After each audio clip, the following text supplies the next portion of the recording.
और तुम सब जान बचाकर आ गए। अब सरदार रंजीत सिंह के कहर से कैसे बचोगे? शाखा, तू ही हमें सरदार के कहर से बचा सकता है। मैं पूरी कोशिश करता हूं, आगे तुम लोगों की किस्मत। शाखा! सरदार, इनको इस बार बख्श दिया जाए, इन्हें एक मौका और दिया जाए ताकि अपने माथे से कलंक के हार का टीका मिटा सके। नहीं, कलंक का टीका इनके माथे पर नहीं शाखा, हमारे माथे पर लगा है। जंग के मैदान में जब फौज हारती है तो कलंक कमांडर के माथे पर लगता है। अगर तुम फिर भी ये चाहते हो कि हम इन्हें माफ कर दें तो हम इन्हें माफ कर देते हैं। सरदार की जय हो! सरदार रणजीत सिंह जिंदाबाद! ये डाकुओं का अड्डा है शाखा, जहां बहादुरों की जरूरत है, भिखारियों की नहीं। एक रोटी की हो, पैसे की या जिंदगी की, भीख भीख होती है। और जो आदमी भीख पर जीता है वो कभी लूट नहीं सकता, और जो लूट नहीं सकता है वो कभी डाकू नहीं बन सकता है। ऐसे आदमियों का यही अंजाम होता है।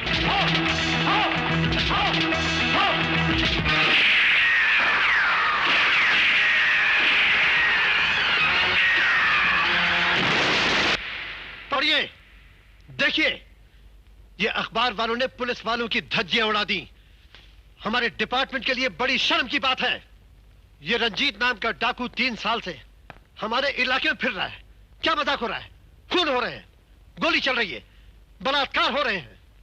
सर, जब तक हमें जुर्म का पता चलता है मुजरिम फरार हो चुके होते, लेकिन आज तक कभी ऐसा नहीं हुआ कि पुलिस का रंजीत के साथ आमना सामना हुआ हो और वो बचकर निकल गया। मैं पूछता हूँ, ये आमना सामना क्यों नहीं हुआ? अब होगा सर। तुम कहना क्या चाहते हो? इसके लिए हमें वारदात का सामान पैदा करना पड़ेगा। वक्त की गाड़ी एक बार हाथ से निकल जाए तो जिंदगी भर हाथ नहीं आती। राजू, अगर तुम ये खबर सच्ची लाए हो तो हम ये डाका डंके की चोट पर डालेंगे।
रंजीत, तुम आज तक इसलिए डाके डालते रहे क्योंकि कभी तुम्हारा और हमारा आमना सामना नहीं हुआ। रामनाथ, तुम्हारा जिक्र तो बहुत सुना था, लेकिन मुलाकात आज हुई। यूं समझ लो कि तुम्हारी और हमारी आखिरी मुलाकात होगी। देखो रामनाथ भैया, यहाँ तेरे और मेरे सिवाय दूसरा कोई नहीं है, और हमारे दरमियान 2 करोड़ रुपए है। 2 करोड़। आधा तेरा, आधा मेरा। ये वर्दी देख रहे हो मेरी, जिस पर मेरे खून की लकीरें मेरी ईमानदारी की गवाही है? तुम उस पर रिश्वत का दाग लगाना चाहते हो? सोच लो रामनाथ, वक्त की गाड़ी एक बार हाथ से निकल जाती है तो जिंदगी भर हाथ नहीं आती। और तुम जैसा मुजरिम एक बार हाथ से निकल जाए तो जिंदगी भर कानून के हाथ नहीं आता। रामनाथ, रंजीत से दुश्मनी बहुत महंगी पड़ेगी। याद रखना, जेल की सलाखों से जब मैं बाहर आऊंगा तो तुम्हारे घर में चिराग जलाने के लिए किसी को नहीं छोड़ूंगा। तुम जेल की सलाखों से बाहर निकलोगे, लेकिन सिर्फ फांसी के तख्ते तक। चलो बच्चों, हमारे सामने खड़े हो जाओ। हाँ, हाथ नीचे दोनों।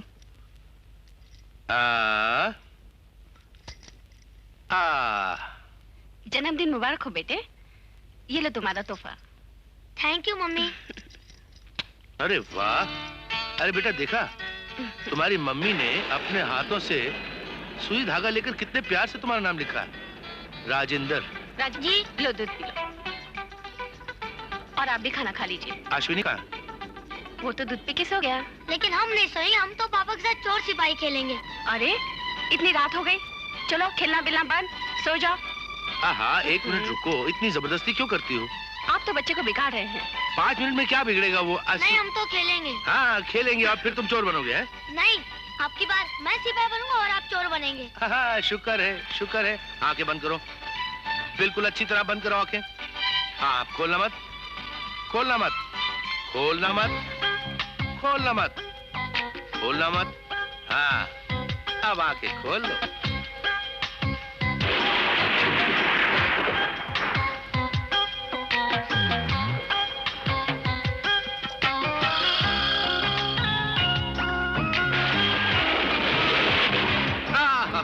पकड़ लिया। चलो चलो। आजम, आजम, आजम। हवलदार, इस चोर को बांध दो। जी इंस्पेक्टर। नहीं साहब, मेरा पहला कसूर है साहब, माफ कर दो साहब, मैं फिर नहीं करूँगा। तुम्हें चोरी करनी आती है? साड़ी से बांधो। इसे साड़ी नहीं, हथकड़ी बोलो हवलदार। जी इंस्पेक्टर। मेरा पहला कसूर है, मेरे छोटे छोटे बच्चे हैं। बताओ, कौन है तुम्हारा बॉस? किसके लिए तुम चोरियां करते हो? मेरा कोई बॉस नहीं, मैं मजबूरी में चोरी करता हूँ। तुम सब कुछ जानते हो, सच सच बताओ नहीं तो मैं गोली। मैंने कहा था रामनाथ कि तेरे घर में चिराग जलाने वाला नहीं छोड़ूंगा। कुत्ते! हरामजादे! लाला, चिल्ला मत रामनाथ! नहीं, छोड़ दो उसे। वक्त की गाड़ी एक बार हाथ से निकल जाती है तो जिंदगी भर हाथ नहीं आती रामनाथ। वक्त मेरे साथ है, मैं तुम्हें मारूंगा नहीं रामनाथ, बल्कि बहुत से भी बदतर जिंदगी दूंगा। मैं तेरे बेटे को यहाँ से ले जाकर उसे अपने से भी बड़ा डाकू बनाऊंगा, ताकि तेरे जैसे 50 रामनाथ भी उसे पकड़ न सके। छोड़ दे मेरे बेटे को, छोड़ दे।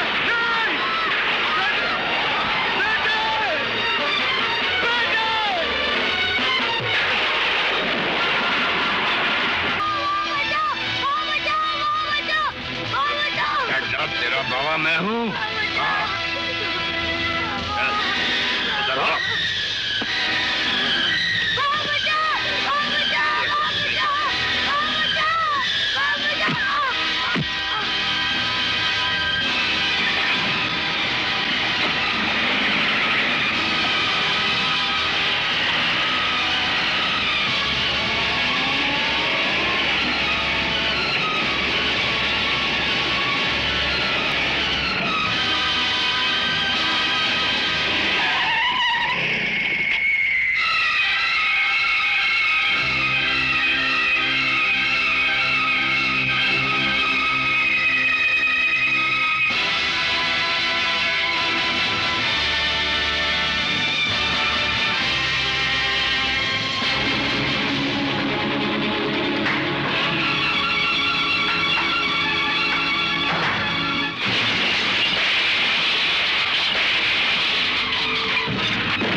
जीप तो जलकर राख हो गई, और इस आग में डाकू रंजीत सिंह भी जलकर मर गया।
क्या बात है? आपकी आंखों में आंसू? बेटे, जो सपना 20 साल से आंखों में पल रहा था, वो अचानक आंखों के सामने सच बन के खड़ा हो जाए तो खुशी से आंखें भर आती हैं। बाबा, आशीर्वाद दीजिए। जीते रहो बेटा, जीते रहो।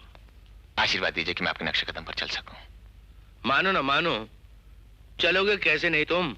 देखो, बाप पर पूत, नस्ल पर घोड़ा, बहुत नहीं तो थोड़ा थोड़ा। वैसे फर्ज की जिस राह पर तुम अपना पहला कदम रखने जा रहे हो, बहुत कठिन है।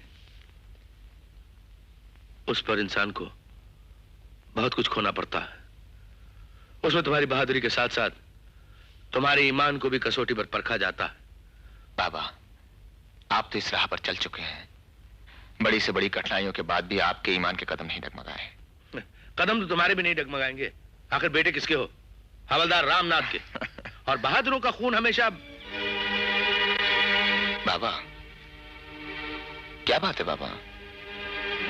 कुछ नहीं बेटे, हर बाप का एक ख्वाब होता है कि जवान होकर उसका बेटा कुछ ना कुछ बने, कुछ नाम कमाए। काश। काश क्या? बोलिए ना। काश ही तो एक ऐसा लफ्ज है जिसका कोई जवाब नहीं बेटा। बाबा, बाबा आपका भी जवाब नहीं है। पहले वही बातें करते रहते हैं।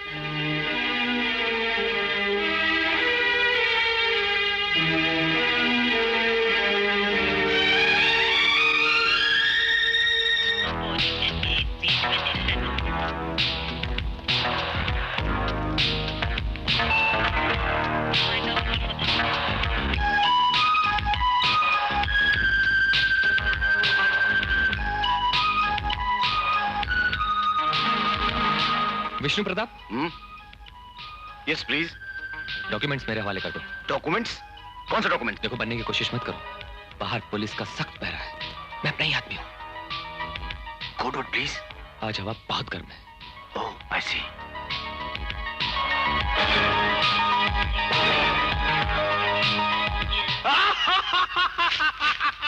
सरदार, अखबार में कोई चुटकुला पड़ा जो इतनी जोर से हंस रहे हो? अरे हाँ, तुम सुनोगे तो तुम भी चुटकुला समझोगे और बात को मजाक में डाल दोगे। आखिर बात क्या है? बात ही कुछ ऐसी है शाका। एक साइंटिस्ट ने ऐसा फॉर्मूला तैयार किया है जिसकी गोली खाकर इंसान की शक्ल बदल जाती है और उसे कोई नहीं पहचान सकता। ये तो करिश्मा हो गया। हाँ, ये करिश्मा हमारे काम आएगा शाका। अब पुलिस से बचने का सिर्फ एक ही रास्ता है कि हम लोग उस साइंटिस्ट से वो फॉर्मूला हासिल करके अपनी काया पलट लें। हमारे पास बहुत दौलत है और हम सरहद की उस खुफिया जगह पे बैठे हैं जहां पुलिस का कोई खतरा नहीं। फिर अब बिल से बाहर निकल के क्यों खतरा मोल लेना चाहते हैं? शाका बिल चूहों के लिए होती है, लेकिन हम तो रावण हैं, यही कहना चाहते हैं आप? शाका तुम नहीं समझोगे। एक जगह ठहरे रहने से तो पानी में भी काई लग जाती है, पानी भी सड़ जाता है, लेकिन हम ठहरी हुई जिंदगी नहीं गुजारेंगे, सड़ी हुई जिंदगी नहीं गुजारेंगे शाका। हम वो फार्मूला हासिल करके ही रहेंगे। वो कैसे? ऐसे। ये उस फार्मूले की गोली है जो मैंने अपनी मेहनत से बनाया है। इसको खाने से इंसान की काया पलट हो जाती है। सिर्फ आप लोग ही नहीं, मैं भी देखूंगा कि अपने मकसद में मैं कहां तक कामयाब हुआ हूं। रामू, ले ये गोली खा।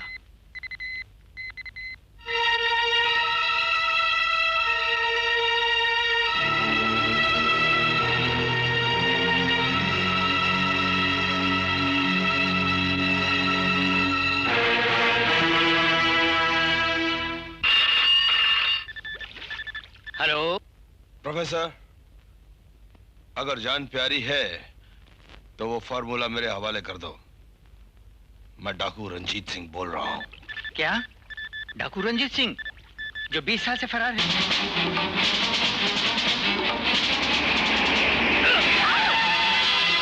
पीछा करो।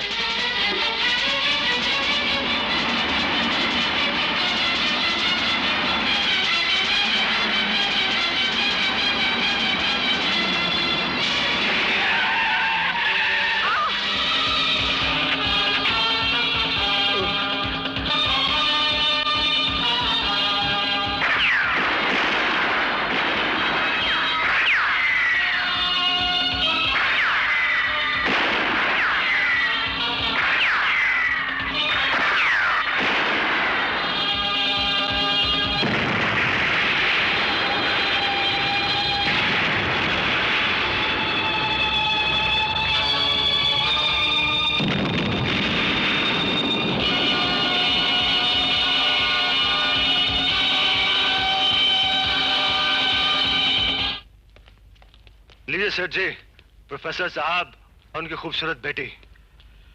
Well done Pinto, well done. तुमने आज बहुत बड़ा काम किया है। तुम लोग कौन हो और चाहते क्या हो? प्रोफेसर साहब, इतनी जल्दी क्या है? तशरीफ रखिए। पिंटो, जरा चाय का बंदोबस्त करो। आइए। नहीं, हमें कुछ नहीं चाहिए। हमें एक बहुत ही इंपॉर्टेंट मीटिंग अटेंड करनी है। जल्दी बताइए, हमें यहाँ क्यों लाए हैं? देखो मिस, अगर आप वाकई बहुत जल्दी में हैं तो अपने डैडी से कहिए कि हमें फौरन वो फॉर्मूला दे दें जिसकी गोली खाकर इंसान की शक्ल बदल जाती है। नहीं, वो फॉर्मूला मैं तुम्हें दे दूं? जी हाँ। तुम्हारा दिमाग खराब हो गया है क्या? क्यों? तुम हो कौन? देखिए प्रोफेसर साहब, वैसे तो मैं अपनी तारीफ करना पसंद नहीं करता, पर आप मजबूर कर रहे हैं तो आपको बताना ही पड़ेगा। दरअसल मैं इस दुनिया की नजरों में इस मुल्क का बाइज्जत बहुत बड़ा बिजनेसमैन हूं, लेकिन इसके पीछे मैं एक बहुत ही खतरनाक आदमी हूं जिसने बेशुमार डाके डाले हैं, बेइंतहा कत्ल किए हैं, रेप किए हैं, और हिंदुस्तान की सारी पुलिस मेरे पीछे पड़ी हुई है। और मैं चाहता हूं कि आपके फॉर्मूले की वो गोली खाकर अपनी शक्ल बदल लूं, हिंदुस्तान की सारी दौलत लूटकर पुलिस से अपनी जान छुड़ाकर किसी दूसरे मुल्क में चला जाऊं। तुम्हारे इरादे इतने खतरनाक हो सकते हैं ये मैं सोच भी नहीं सकता था। प्रोफेसर साहब, तुम्हारे फॉर्मूले की खबर पढ़ने से पहले मैंने भी ऐसा नहीं सोचा था। खैर, अब तुम ये बताओ कि अपने फॉर्मूले की क्या कीमत लोगे? 10 लाख, 20 लाख या 50 लाख? 50 करोड़ दोगे तो भी मैं नहीं दूंगा। ये फॉर्मूला मैंने देश की भलाई और तरक्की के लिए बनाया था, तुम जैसे लुटेरों के लिए नहीं। इनकार की सूरत में तुम्हें ना तो तुम्हारी बेटी की लाश नजर आएगी और ना तुम्हारी बेटी को तुम्हारी लाश। पिंटो! जी सर जी। प्रोफेसर को तहखाने की अंधेरी कोठरी में ले जाओ। चला अंदर। आखिर तुम लोग मुझसे चाहते क्या हो? मेरी कुछ समझ में नहीं आता। मैं कब तक चुप रहूं? कब तक अपनी जुबान बंद रखूं? जब तक तुम्हारा जिद्दी बाप हमें फार्मूला नहीं दे देता। हम जानते हैं कि पुलिस बार बार तुम्हारी जुबान खुलवाने की कोशिश करेगी, लेकिन एक बात याद रखो स्वीट हार्ट, कि तुम्हारी जुबान की हल्की से जुम्बिश तुम्हारे बाप को मौत की नींद सुला सकती है। उसकी लाश पर तुम्हारे पास रोने के लिए आंसू तो होंगे मगर तुम रो नहीं सकोगी। और मैं ये भी जानती हूँ कि मेरे पिताजी मर जाएंगे, लेकिन वो फॉर्मूला तुम्हें कभी नहीं देंगे। उसे रजामंद करना तुम्हारा काम है, और जब तक वो राजी नहीं हो जाता तुम्हें हमारे सेठ के इशारों पर नाचना होगा। उसका हर हुक्म हंसी खुशी से मानना होगा, क्योंकि तुम अपने बाप से बहुत प्यार करती हो और वो तुमसे। और उस बुढ़े के लिए तुम्हें हर अपने आंसुओं को मुस्कुराहट में बदलना होगा, क्योंकि हमारे सेठ को आंसुओं से सख्त नफरत है। रॉबर्ट। Yes sir. मैम साहब का ख्याल रखना। Okay sir.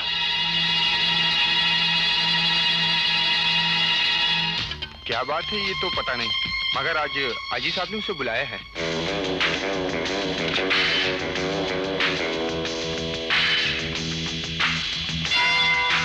May I come in, sir? Yes come इन।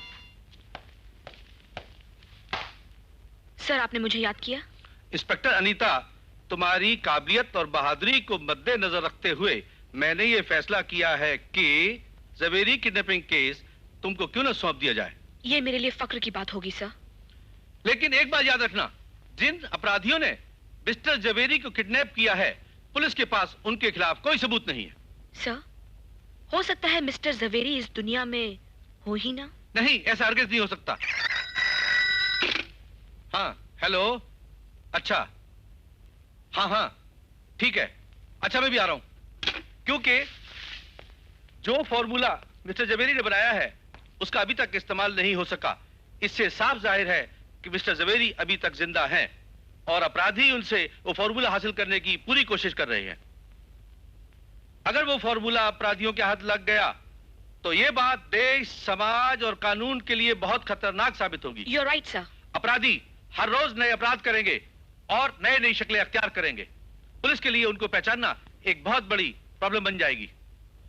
इस पुलिस की वर्दी में इस केस की छानबीन हरगिज मत करना, क्योंकि शातिर अपराधी पुलिस की वर्दी को एक चुनौती समझते हैं।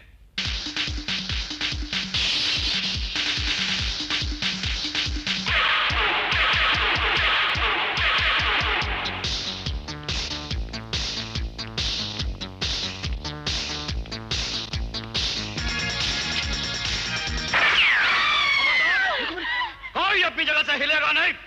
सब अपने अपने तमाम कीमती जेवरात और नकदी निकाल कर टेबल पर रख दो। जॉन, इंस्पेक्टर अनीता आ रही है। सब अपनी अपनी जगह पर बैठ जाओ। कोई हिलेगा नहीं, कोई कुछ बोलेगा नहीं। अगर किसी ने कुछ बोलने की कोशिश की तो पिस्तौल की तमाम गोलियां सीने के पार कर दूंगा।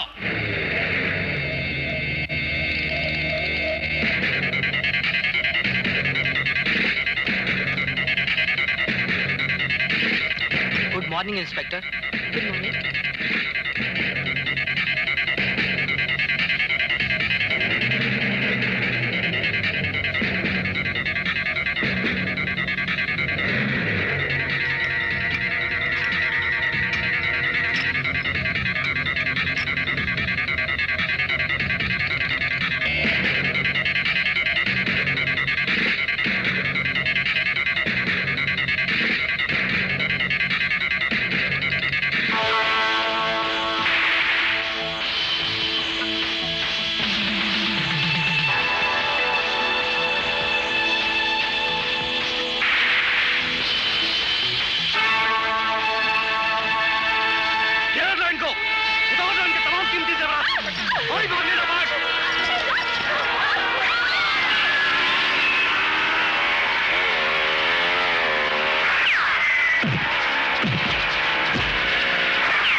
डिसूजा, मैं उसी वक्त समझ गई थी कि कुछ गड़बड़ है जब तुमने सैंडविच पे बटर लगाया था और चाय में इतनी शक्कर डाली थी।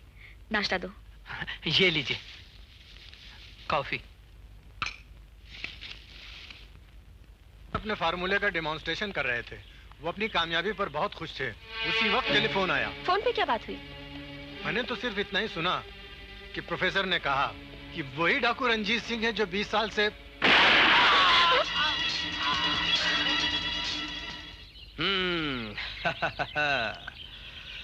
लीजिए आईजी साहब, अपनी रानी बचाइए, वरना मैं इसे उठाकर ले जाऊंगा। दिलीप रॉय, यार तुम तो ऐसी बात कर रहे हो जैसे डाकू रंजीत सिंह हो। क्या? जी हाँ, वही रंजीत सिंह। पुलिस के मुताबिक पहले डाकू रंजीत सिंह ने धमकी दी और फिर प्रोफेसर जवेरी को किडनैप कर लिया। ये डाकू रंजीत सिंह वही तो नहीं जिसने? जी हाँ, वही। पुलिस ने तो जीप में आग लगने के बाद उस फाइल को बंद कर दिया था, लेकिन रामनाथ को यकीन था कि रंजीत सिंह अभी जिंदा है। हवलदार रामनाथ? उसकी भी कहानियां मैं अखबारों में पढ़ चुका हूं। जी हाँ, जिंदा है और रंजीत सिंह को तलाश कर रहा है। ये छानबीन उसी की मेहनत का नतीजा है? जी नहीं, हमारे डिपार्टमेंट की एक बहुत ही काबिल ऑफिसर अनीता वर्मा वाकई बहुत ब्रेव और इंटेलिजेंट है। मेरी तरफ से उसे मुबारकबाद दीजिएगा। अली साहब, अच्छा मैं चलता हूँ। अरे बाजी तो पूरी कर लीजिए। अरे आईजी साहब, बाजी तो अभी शुरू हुई है।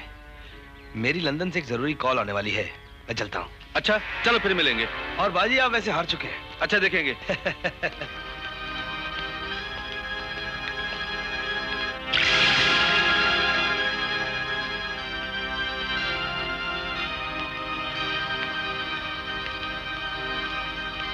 Good afternoon. आओ अश्विनी, आओ, बैठो बैठो। सर, ये साहब कौन है? सेठ दिलीप रॉय, शहर के बहुत बड़े बिजनेसमैन हैं और हमारे अजीज दोस्तों में से हैं। सर, मुझे तो इनका चेहरा बड़ा अजीब सा लग रहा था। What nonsense. Daddy! Low, daddy! जिससे तुम मिलने आए थे वो आ गई। अच्छा, ओके। क्या बातें हो रही थी डैडी से? कुछ नहीं, वही डैडी पूछ रहे थे कि भाई तुम कैसे दोस्त हो सपना के।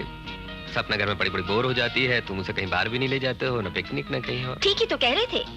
ये सब बातें डैडी के बजाय तुम्हें सोचनी चाहिए थी। सच? तो ठीक है, बाहर चलते हैं आज ही। आज नहीं, फिर कभी। Bye bye. Bye bye. Bye. Peace अच्छा, आपको बहुत अच्छा लगेगा। वाह, क्या पीस है। आपने शर्ट की तारीफ किया या उस लड़की की? अकलमंद को इशारा ही काफी। वैसे आप इसे भी पैक कर दीजिए।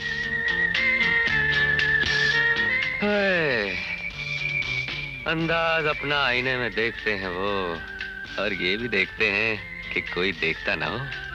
तुम यहाँ भी? वाह साहब, जहाँ आप वहाँ मैं। अब खैर, मैं क्या कहना चाहता था कि वो लाल साड़ी आप पर जचेगी नहीं? पहले ही आप लाल ड्रेस पहनकर रेड सिग्नल दिखाई दे रही है। अब पता चला कि बाहर ट्रैफिक क्यों रुका हुआ है। अब खैर, आप पर कौन से रंग की साड़ी अच्छी लगेगी? इस मामले में मैं आपकी मदद कर सकता हूँ। आप मेरी एक मदद कर सकते हैं। फरमाइए। थोड़ी देर के लिए आप मुझे खामोशी दान दीजिए। ओह, दैट्स बेटर। नीली वाली साड़ी दिखाइए।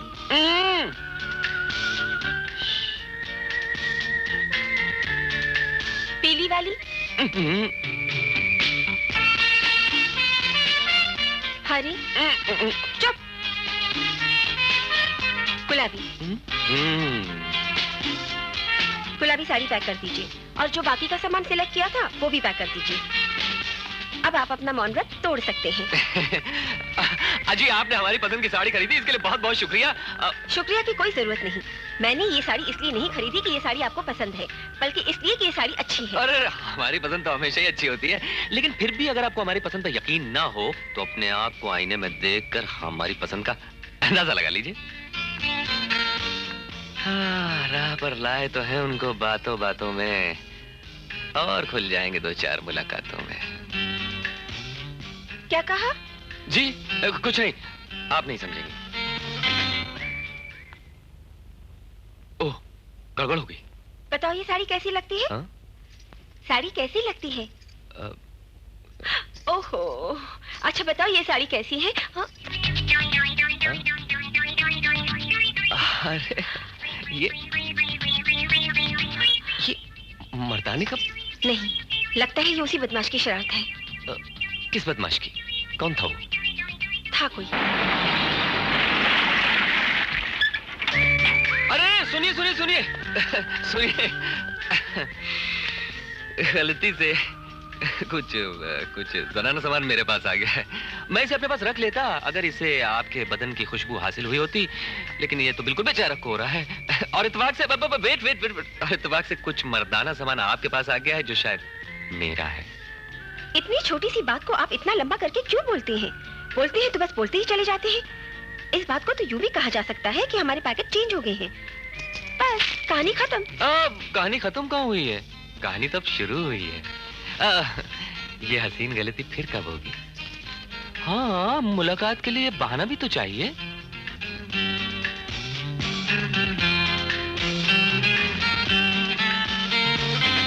बाय। पिंटो जी अभी अभी हमारे इन्फॉर्मर से हमें खबर मिली है जी कि आईजी पुलिस ने उस बुढ़े साइंटिस्ट ज़वेरी को ढूंढने का काम एक लेडी इंस्पेक्टर अनीता को सौंप दिया है। हमने ये भी सुना है कि वो लड़की बहुत होशियार और चालाक भी है।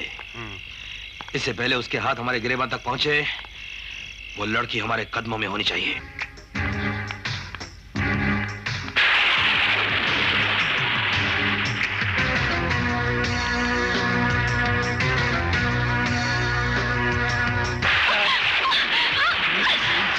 क्या घूम रही हो? तेरी इंस्पेक्टर की तो कहाँ जाएगा बच के?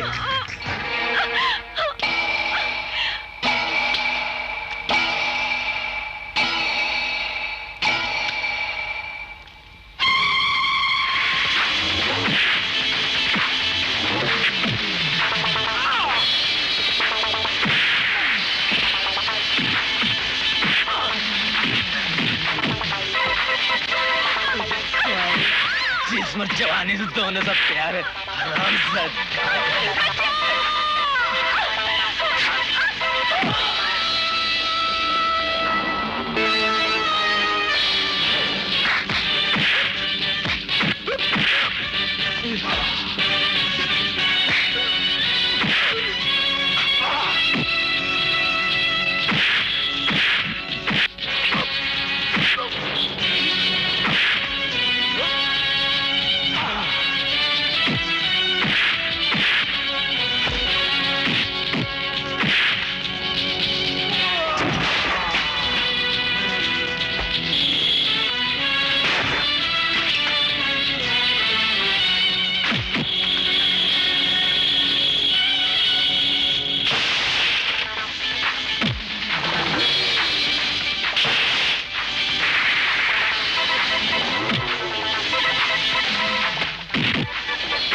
किसने भेजा तुझे? पिंटू ने भेजा।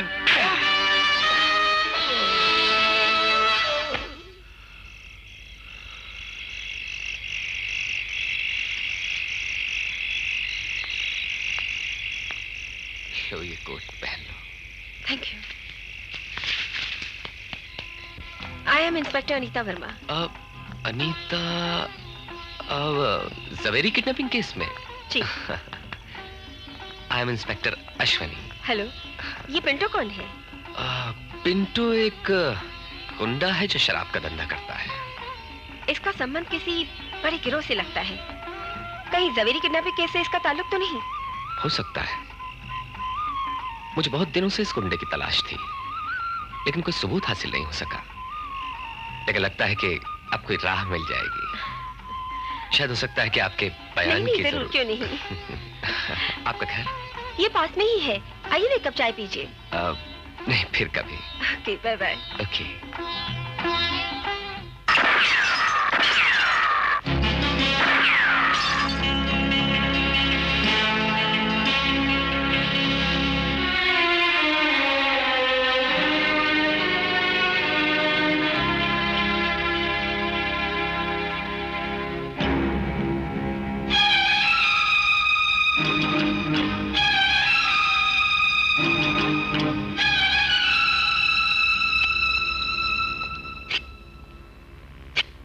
आपने यहाँ आने की तकलीफ क्यों की?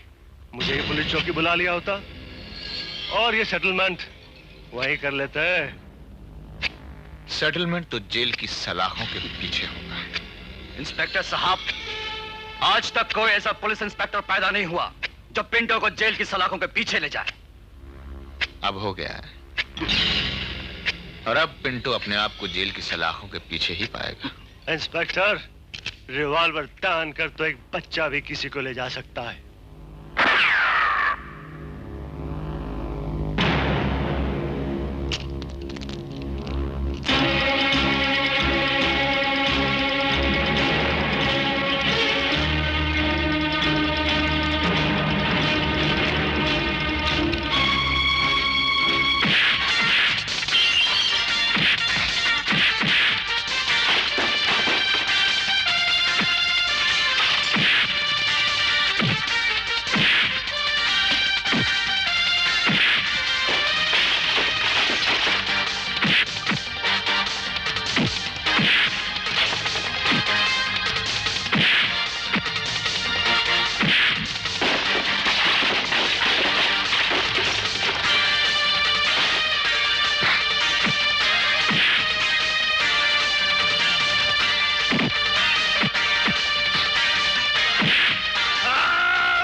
बोल किसका आदमी है तू? बोल किसके लिए काम करता है तू?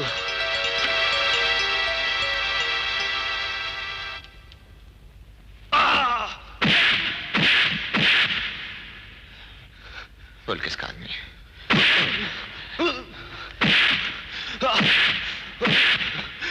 किसके लिए काम करता है तू?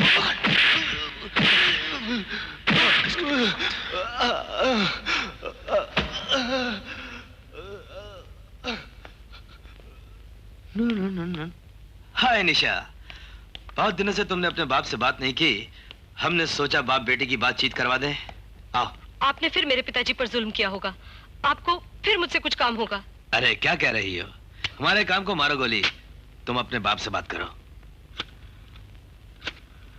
हेलो, लो अपनी बेटी से बात करो। पिताजी। बेटी, ये मुझे बहुत तकलीफ दे रहे हैं। मुझे जंजीरों से बांध रखा है। 2 दिन से मैं सो नहीं सका। बेटी, बेटी, मुझे नींद आ रही नहीं। पिताजी, पिताजी, पिताजी। हाँ रॉबर्ट, ध्यान से सुनो। जावेरी साहब की बेटी हमारे बड़े काम की चीज है, इसलिए जावेरी साहब को कोई तकलीफ नहीं होनी चाहिए, समझे? काम क्या है? हमारा एक खास आदमी इंस्पेक्टर अश्विनी के कब्जे में है। उसे छुड़ाने के लिए तुम्हें इंस्पेक्टर अश्विनी से सौदा करना होगा। आपके कब्जे में एक ऐसा मुजरिम है जो आपकी लाख कोशिशों के बाद भी जुबान नहीं खोल रहा, और वो जुबान खोलेगा भी नहीं। आपने ये कहने के लिए मुझे यहाँ बुलाया? जी नहीं, ये कहने के लिए कि अंधेरे में तीर चलाने से कोई फायदा नहीं। बेहतर यही है कि उस आदमी का सौदा कर लो। मेरे बैग में इस वक्त 2 लाख रुपए हैं, और 2 लाख रुपए बहुत ज्यादा होते हैं।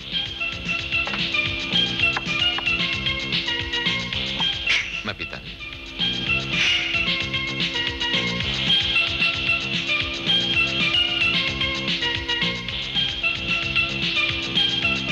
आपका उन लोगों के साथ क्या संबंध है? इंस्पेक्टर साहब, जो आदमी आपके कब्जे में है, जब वो जुबान नहीं खोल रहा तो फिर आप मुझसे क्या उगलवा लेंगे? आपको भी कब्जे में लिया जा सकता है। किस बिना पर? इस बैग के बिना पर। इसमें 2 लाख रुपए हैं जो आप मुझे रिश्वत देना चाहते हैं। इंस्पेक्टर साहब, इस बैग में मेरे कुछ कपड़े हैं। अगर आप मानते तो 2 लाख का इंतजाम हो जाता, लेकिन मुझे उम्मीद थी कि आप मानेंगे नहीं। बाय।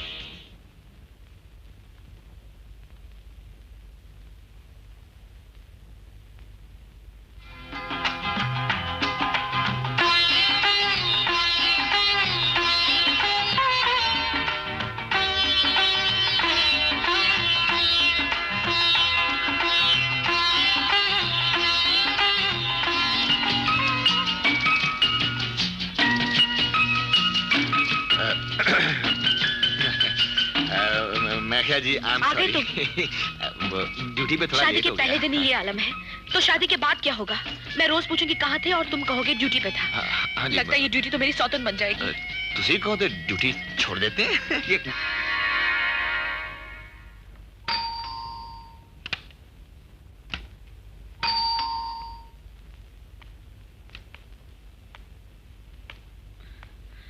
जी जी, अश्विनी जी हैं।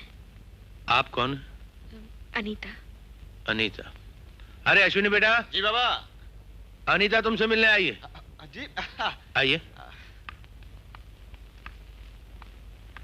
नीचे ही आ रहा था। ये कहिए, कैसे तकलीफ की? मेरे पास आपकी अमानत है। अमानत? कैसी अमानत? आपका कोट। थैंक यू, मैं तो भूल ही गया था। अच्छा आइए ना, अंदर चलिए। आप अपनी चीजें बड़ी जल्दी भूल जाते हैं, इस तरह तो आप मुझे भी भूल जाएंगे। आपने बहुत बड़ी बात कह दी। बैठिए ना प्लीज। देखिए, बुरा मत मानिए, कोट और इंसान में बहुत फर्क होता है। कोट का ताल्लुक सिर्फ जिस्म तक होता है और इंसान का ताल्लुक जज्बात से और दिल से होता है। जी मेरा मतलब था कि खैर, मतलब कुमारी गोली, मैं आपके लिए चाय लेकर आता हूँ। आप क्यों तकलीफ कर रहे हैं? कोई तकलीफ की बात नहीं है, चाय बनी रही थी, थोड़ा पानी और डाल देते हैं, उसमें क्या है।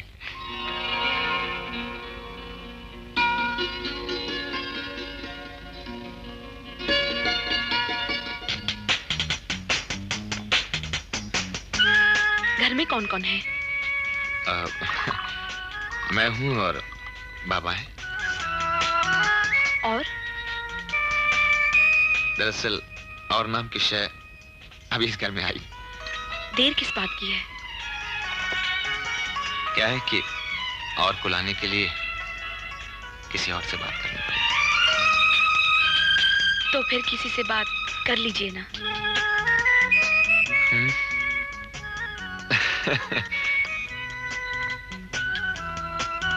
कैसे करूं?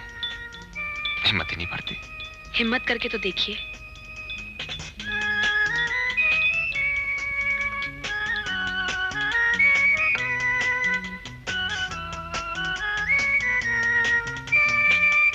क्या सोच रही हैं आप?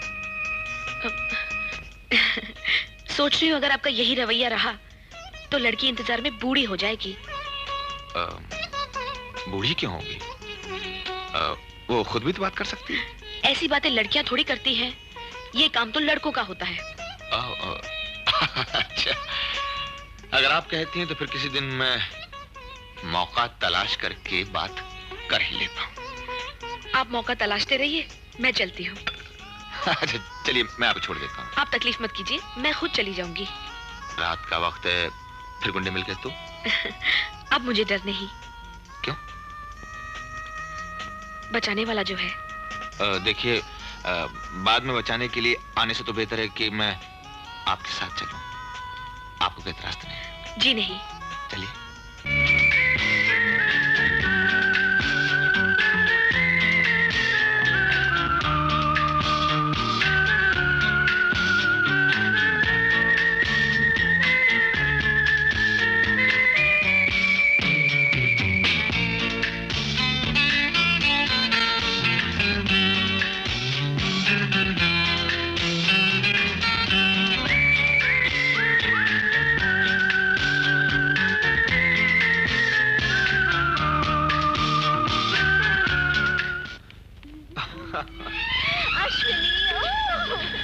मायूस होकर बस जाने की ही सोच रहा था। हट!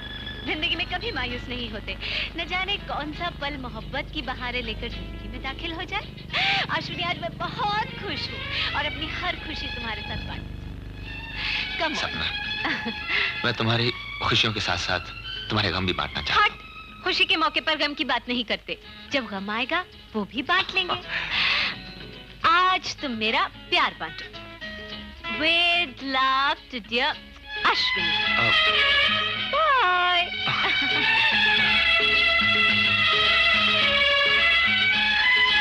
जिंदगी भी अजीब खेल है। बिन मांगे मोती मिले। आज मैंने सब कुछ पा लिया। कितना खुशकिस्मत है अश्विनी।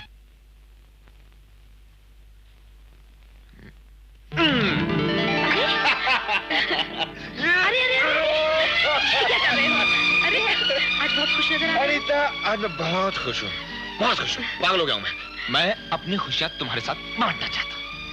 अपनी खुशियों का थोड़ा हिस्सा इस झोली में डाल दो। डाल दिया। फूल? फूल खुशियों का प्रतीक, सिंबल ऑफ हैप्पीनेस। तुम मुझे खुशियाँ दे रहे हो या तोहफा? मैं आपको खुशियों का तोहफा दे रहा हूँ।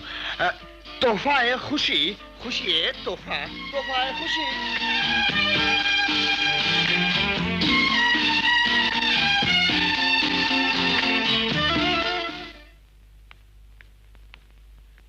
आपने मुझे बुलाया सेठ जी?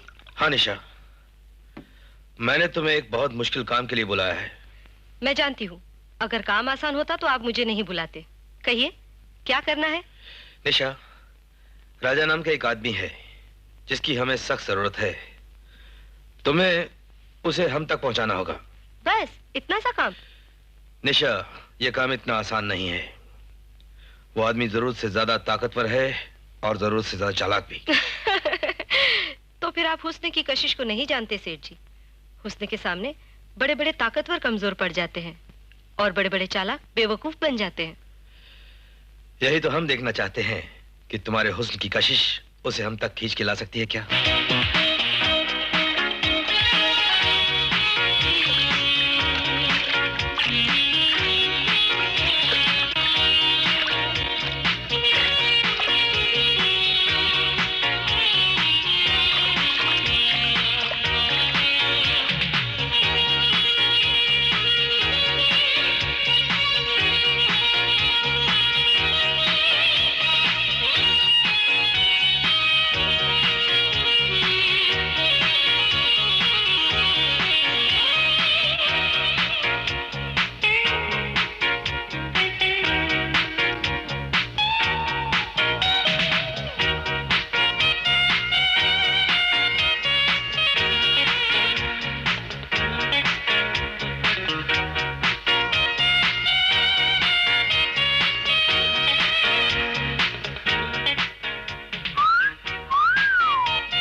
बैठ सकती हूँ?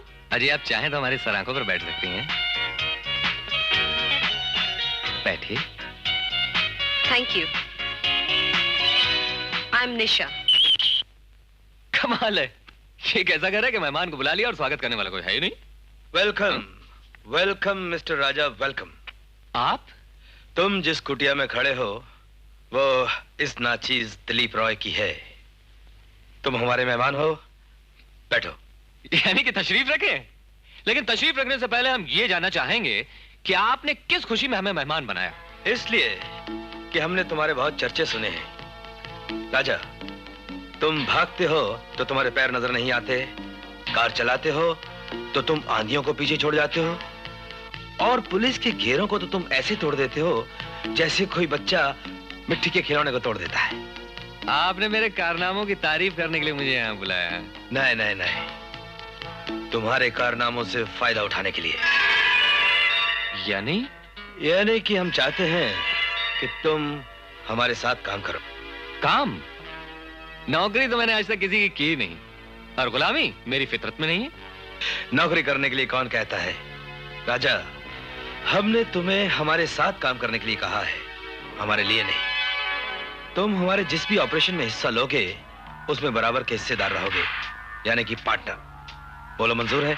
इससे पहले कि मैं आपकी पार्टनरशिप कबूल करूं, मैं आपको कुछ बातें बता देना चाहता हूं।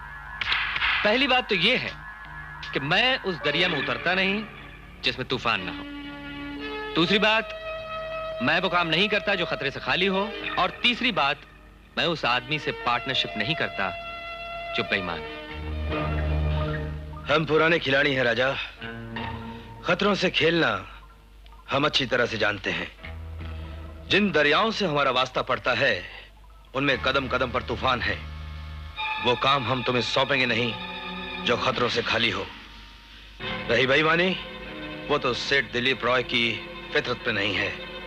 बोलो मंजूर है? मंजूर है। काम क्या है? राजा, हमारा काम हीरों का है जिनकी चमक पर पुलिस की नजर लगी हुई है।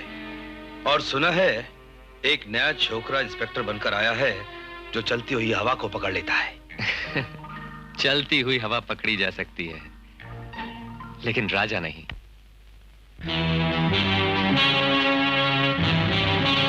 प्रोफेसर, तुम वो फॉर्मूला दोगे या नहीं? नहीं, तुम मेरी जान भी ले लो तो अभी ये फॉर्मूला मैं तुमको नहीं दूंगा। ये फॉर्मूला देश की अमानत है। देश की अमानत है? भूलो मत, तुम्हारी बेटी मेरे पास अमानत है।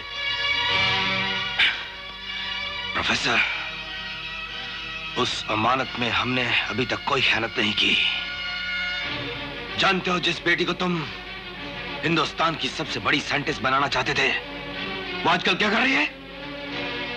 अपने खूबसूरत जवान जिस्म की नुमाइशें कर रही है जगह जगह। जलील, कमीने, तू मेरी बेटी की जिंदगी के साथ खेल रहा है। छोड़ दे उसे। तुम अपनी जिद छोड़ दो, हम तुम्हारी बेटी छोड़ देंगे। हमें फॉर्मूला दे दो। फॉर्मूला तुम्हें किसी कीमत पर भी नहीं दूंगा। तो ठीक है, जगह उठाओ हंटर और इस बुड्ढे की चमड़ी उधेड़ते रहो जब तक हमें यह फॉर्मूला नहीं देता।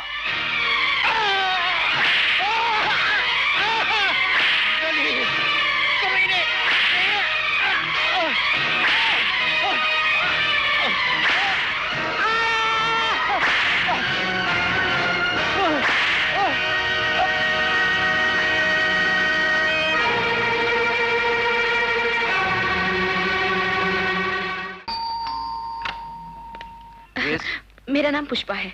मैं निशा की कॉलेज की सहेली हूँ। आइए। Thank you. हाय निशा। कमाल है यार, तुम बॉम्बे में हो और फोन भी नहीं किया। मगर मैंने तो आपको पहचाना नहीं। नहीं,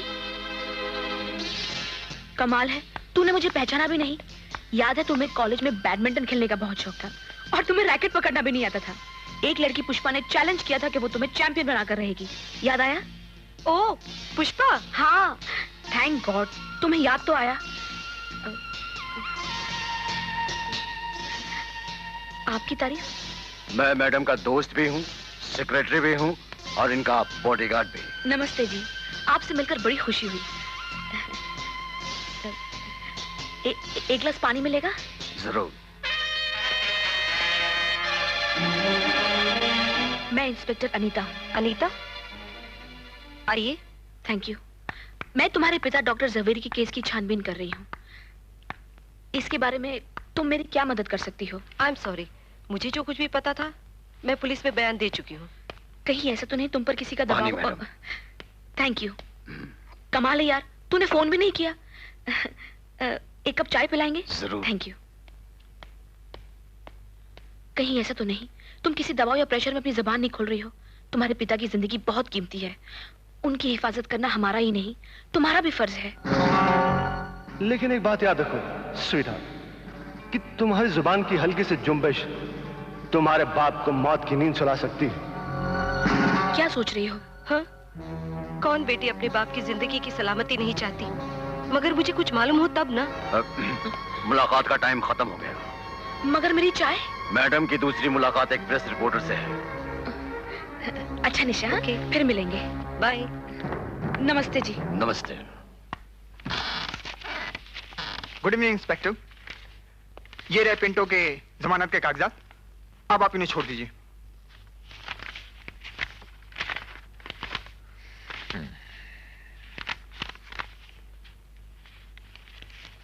छोड़ दो उसको।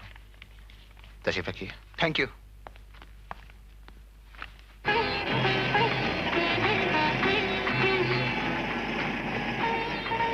वो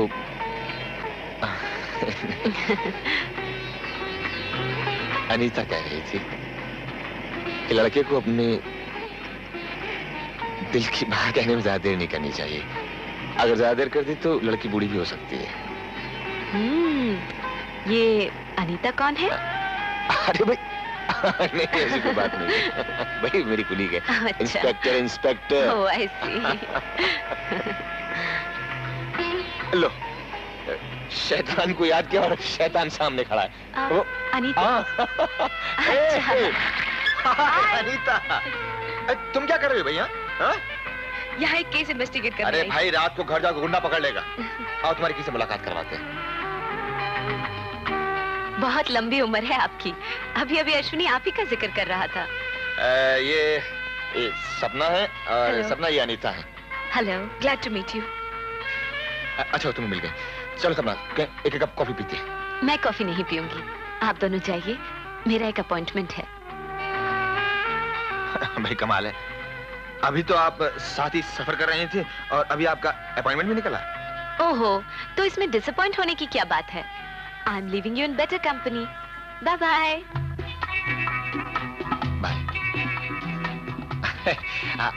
आओ मैं तुम्हें घर छोड़ देता हूँ।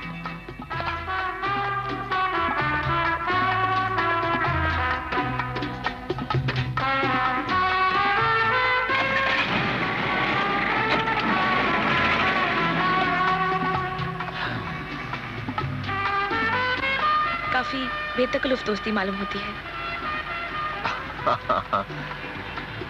हाँ, बहुत दिनों की दोस्ती है हमारी। कॉलेज में एक साथ पढ़ते थे।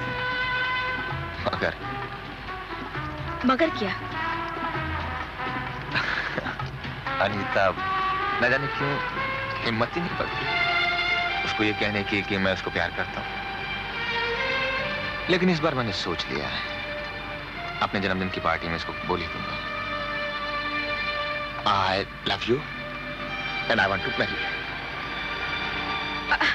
मेरा घर आ गया। बातों बातों में रास्ता कट गया, पता ही नहीं चला। सुनो, चाय क्यों नहीं पूछोगे? फिर कभी। लेकिन जन्मदिन की पार्टी में आना मत भूलना। ओके? बाय। Bye bye.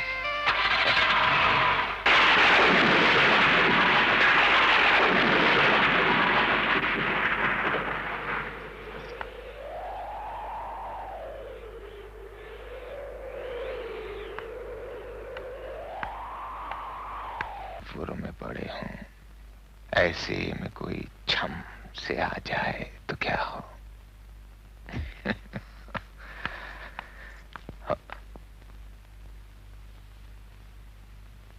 सपना तुम?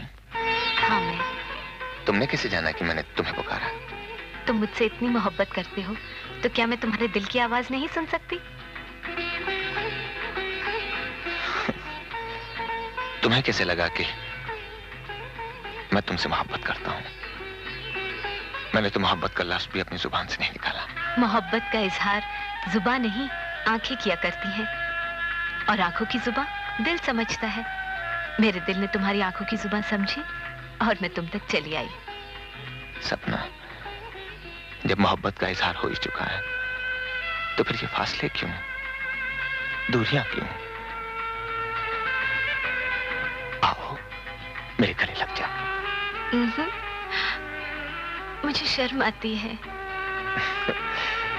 अच्छा लो लो, हम अपनी आंखें बंद कर लेते हैं।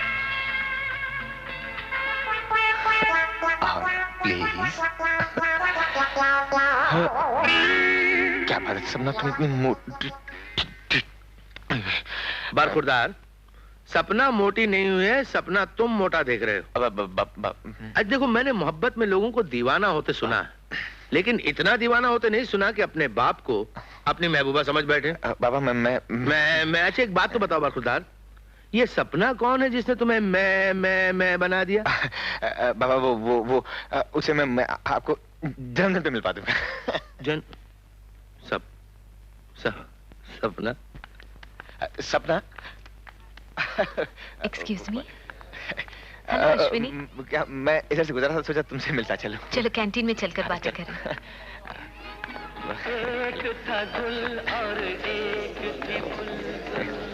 बैठो।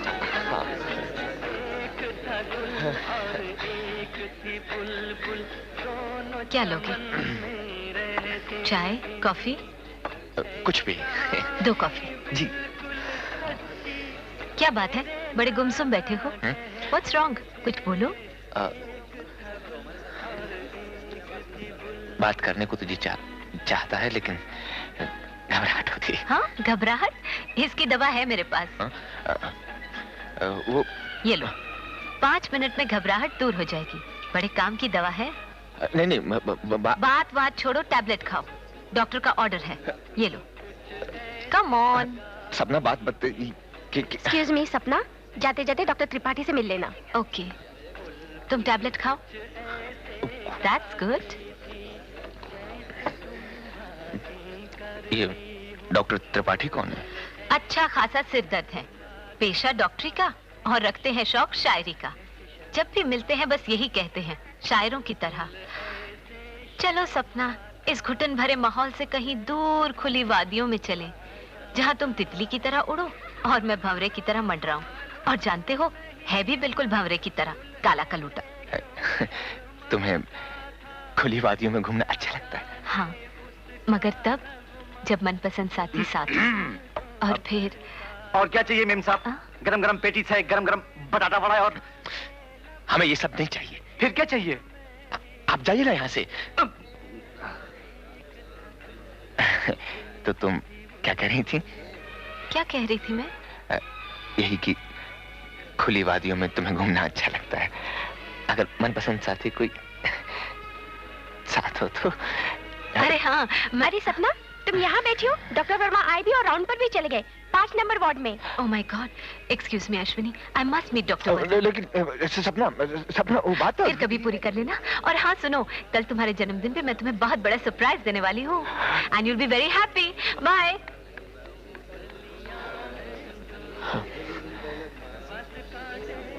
मैं भी तुम्हें सरप्राइज देने वाला हूँ।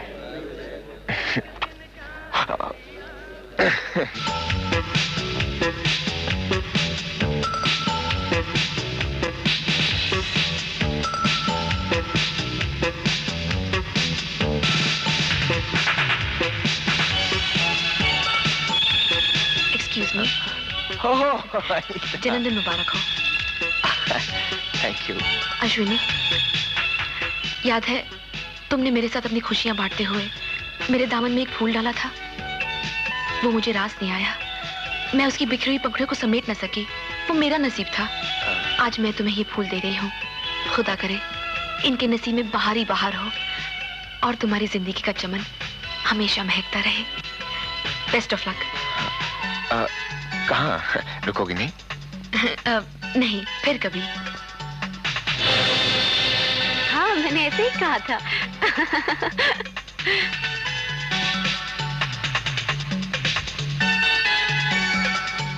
मामा, क्या हुआ? कुछ नहीं। अच्छा चलो। सब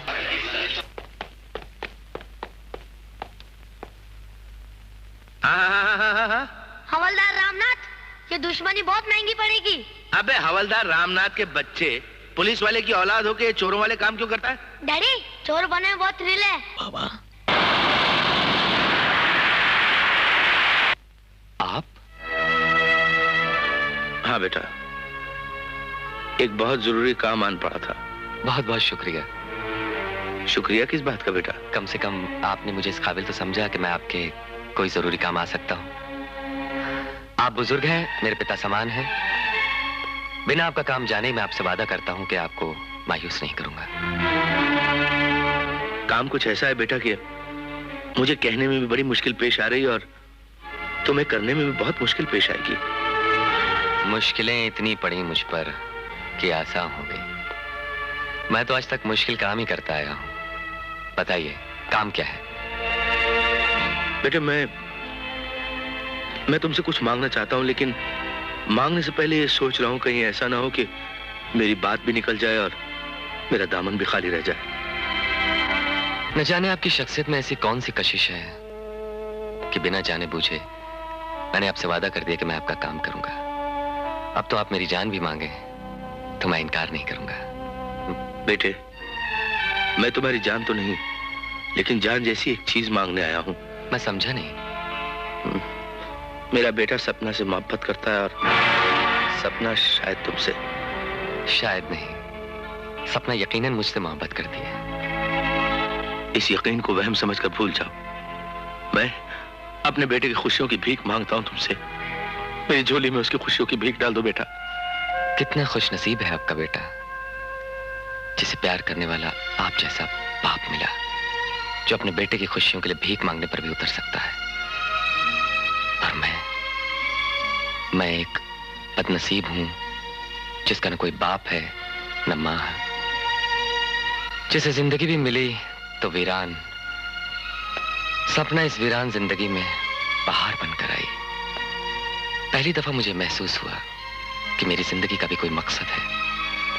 और आज आप मुझसे मेरा मकसद छीन लेना चाहते हैं। खैर, मैंने आपसे वादा किया है, वादा निभाऊंगा। मैं आपके बेटे के रास्ते में नहीं आऊंगा। मैं आपसे वादा करता हूं कि आज के बाद मैं सपना से कभी नहीं मिलूंगा। बेटे, मैं तुम्हारी तकलीफ का अंदाजा लगा सकता हूं। इस तकलीफ का अंदाजा वही लगा सकता है जिसने जिंदगी में कुछ खोया हो। तुम ठीक कहते हो बेटा।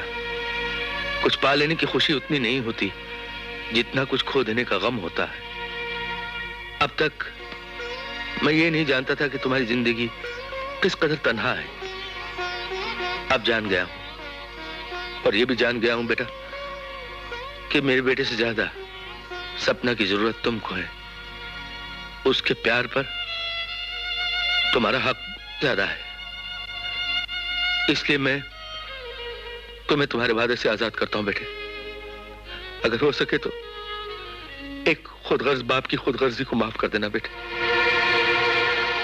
मुझे माफ कर देना बेटे।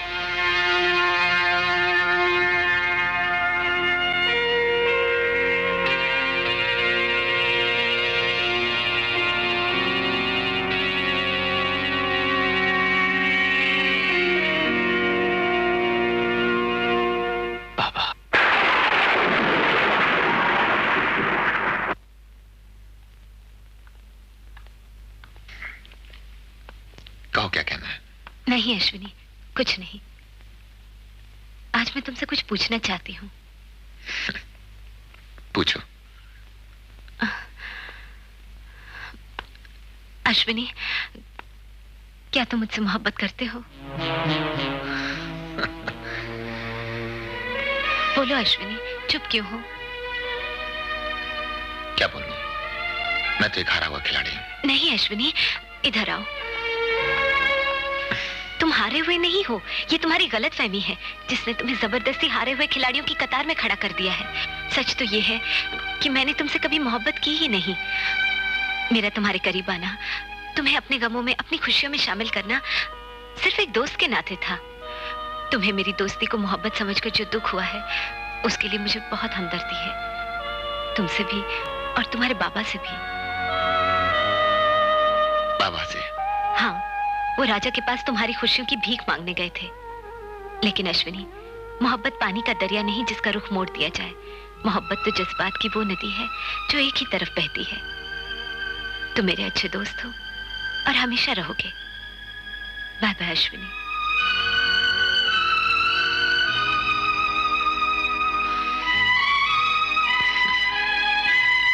से बन गए, कुदरत ने हमें हम नसीब क्यों बनाया? मैं समझा नहीं। ये जरूरी तो नहीं जिंदगी में इंसान जो चाहे उसे हासिल हो जाए। खैर कोई बात नहीं, चलिए।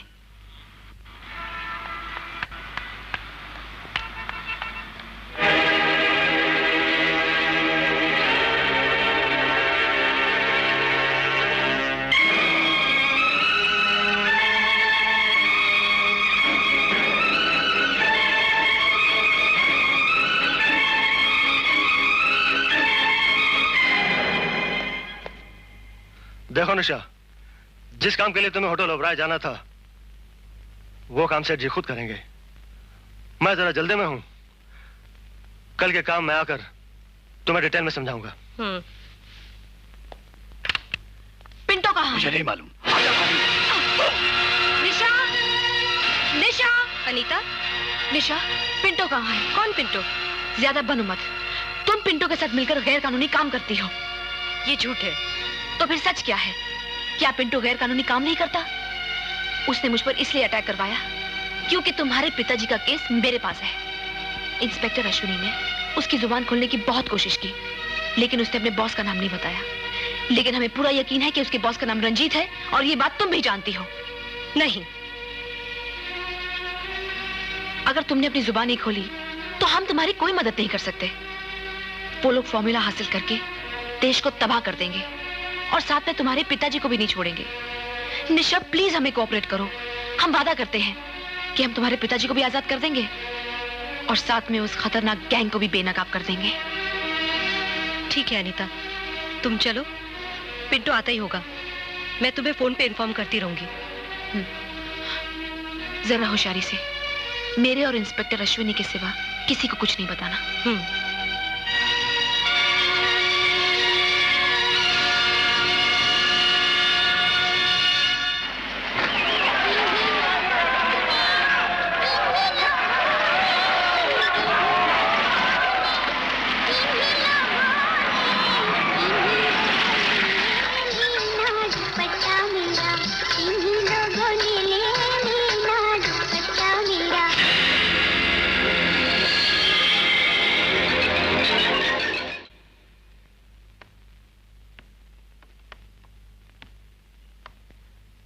बाबा। अरे बेटे, तुम जाग रहे हो अभी तक? तुम जानते हो इतनी देर तक जागना तुम्हारी सेहत के लिए अच्छा नहीं। और आपकी सेहत के लिए अच्छा है। बेटे, मैं तो जिंदगी की सीढ़ियां उतर रहा हूं, तुम तो जिंदगी की सीढ़ियां चढ़ रहे हो। बाबा, इतना भी नीचे मत उतर आइए कि मेरे लिए ऊपर चढ़ना ही मुश्किल हो जाए। कहना क्या चाहते हो तुम? उम्र के ढलान पर इंसान ऊपर उठता है और आप नीचे गिर रहे हैं बाबा। आपका यह चलन आपके अतीत को तो दागदार कर रहा है, साथ साथ मेरे भविष्य को भी। कौन सा चलन? आप अच्छी तरह से जानते हैं। शराब खाने में आप पाए जाते हैं, जुए खाने में आप नजर आते हैं और तबाह कोठे पर आप देखे जाते हैं। बुरी जगहों पर नजर आने वाला हर इंसान बुरा हो ये जरूरी तो नहीं।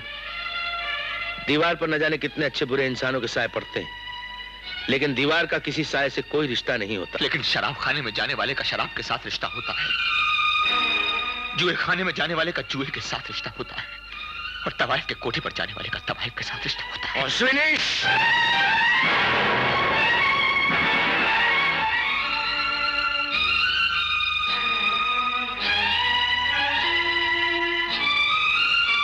परिंदा भी उड़ने से पहले अपने पर तोल लेता है। इंसान को बात करने से पहले अपनी बात का वजन तोल लेना चाहिए। इतनी घटिया बात करने की तुम्हारी हिम्मत कैसे हुई?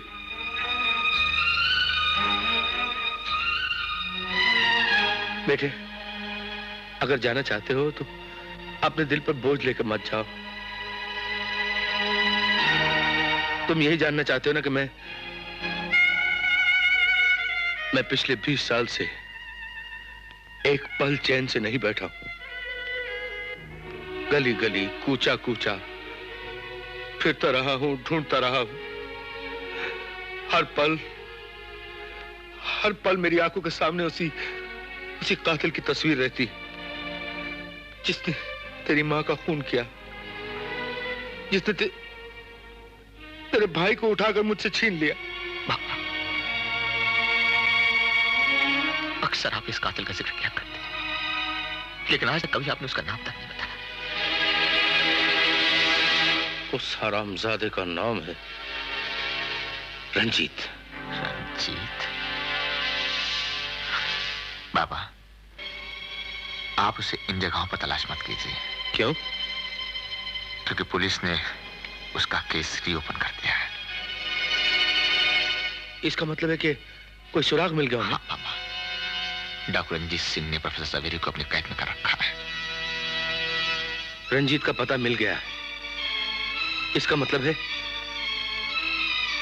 तुम्हारा भाई राजेंद्र भी मिल जाएगा। हेलो। हेलो, इंस्पेक्टर अश्विनी है? मैं बोल रहा हूँ। मैं निशा बोल रही हूँ। कौन निशा? हाँ हाँ, बोलिए बोलिए। दिलीप राय डायमंड्स लेकर खुद ओबराय होटल जाएगा। ओके, मैं पहुंचता हूँ। किसी भी तरह इंस्पेक्टर अश्विनी को खत्म कर दो। Shoot him, kill him. Okay. ध्यान रहे बच के न जाने पाए। ओके सर जी।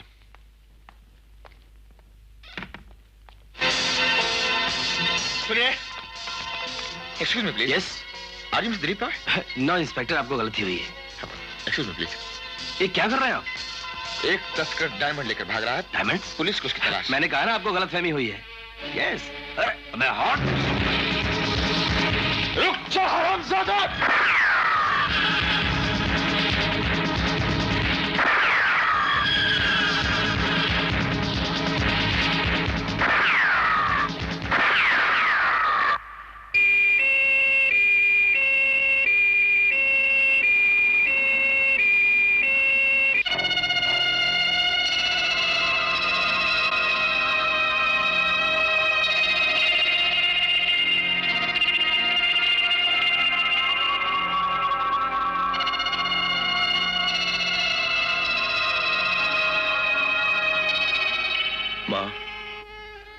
आज मेरे बेटे की मासूम जिंदगी भयानक मौत से लड़ रही है। अपनी शक्ति का चमत्कार दिखा दे माँ। एक बेटा तो मैं खो चुका हूं माँ, दूसरा खोना नहीं चाहता। अपनी अखंड ज्योत के सदके में मेरे बेटे की जीवन ज्योत जला दे माँ। मैं अपनी उम्मीदों के फूल लिए तेरे दरबार में हाजिर हो रहा हूं। डॉक्टर साहब, खतरा टल चुका है, अब घबराने की कोई बात नहीं है। हे भगवान, तेरा लाख लाख शुक्र है।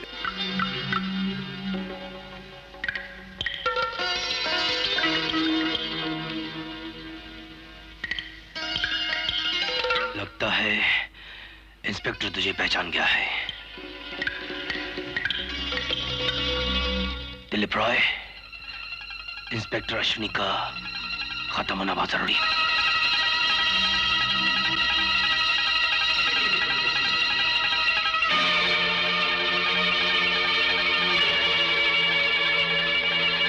नर्स, ये इंजेक्शन तैयार करो जल्दी।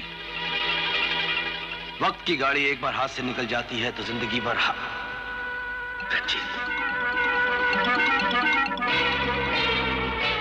हो क्या देखती हो? Hurry up, you very slow. Take his temperature.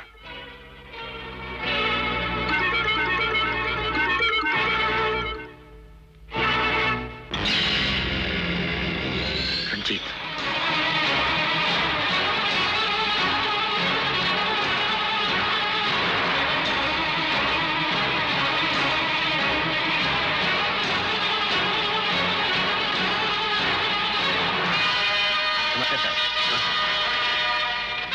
चलो ड्राइवर, हरी अप।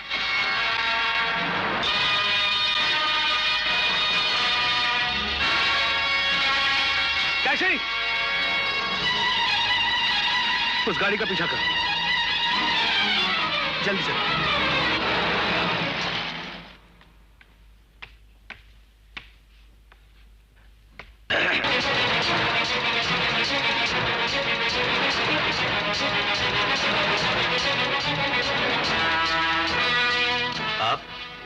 मैं रामनाथ। अच्छा अच्छा, आप अनाथ आश्रम से आए हैं।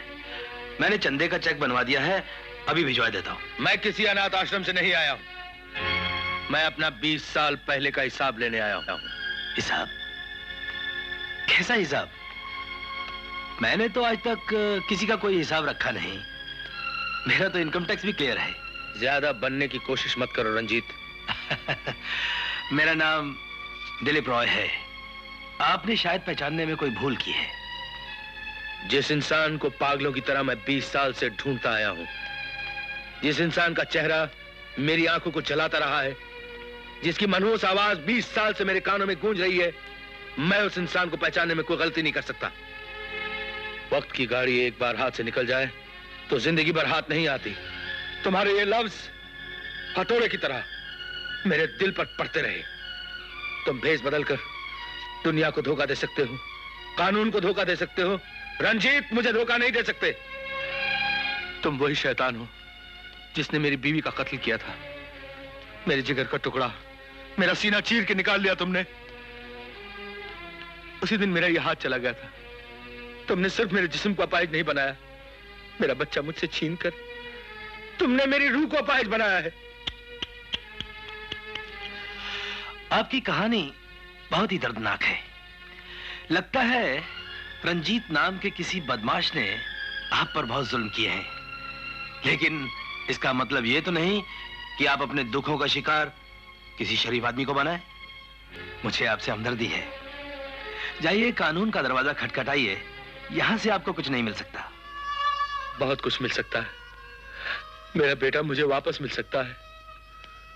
जो फूल आज से 20 बरस पहले आप मेरे आंगन से तोड़ गए थे, वो फूल मेरी झोली में डाल दीजिए।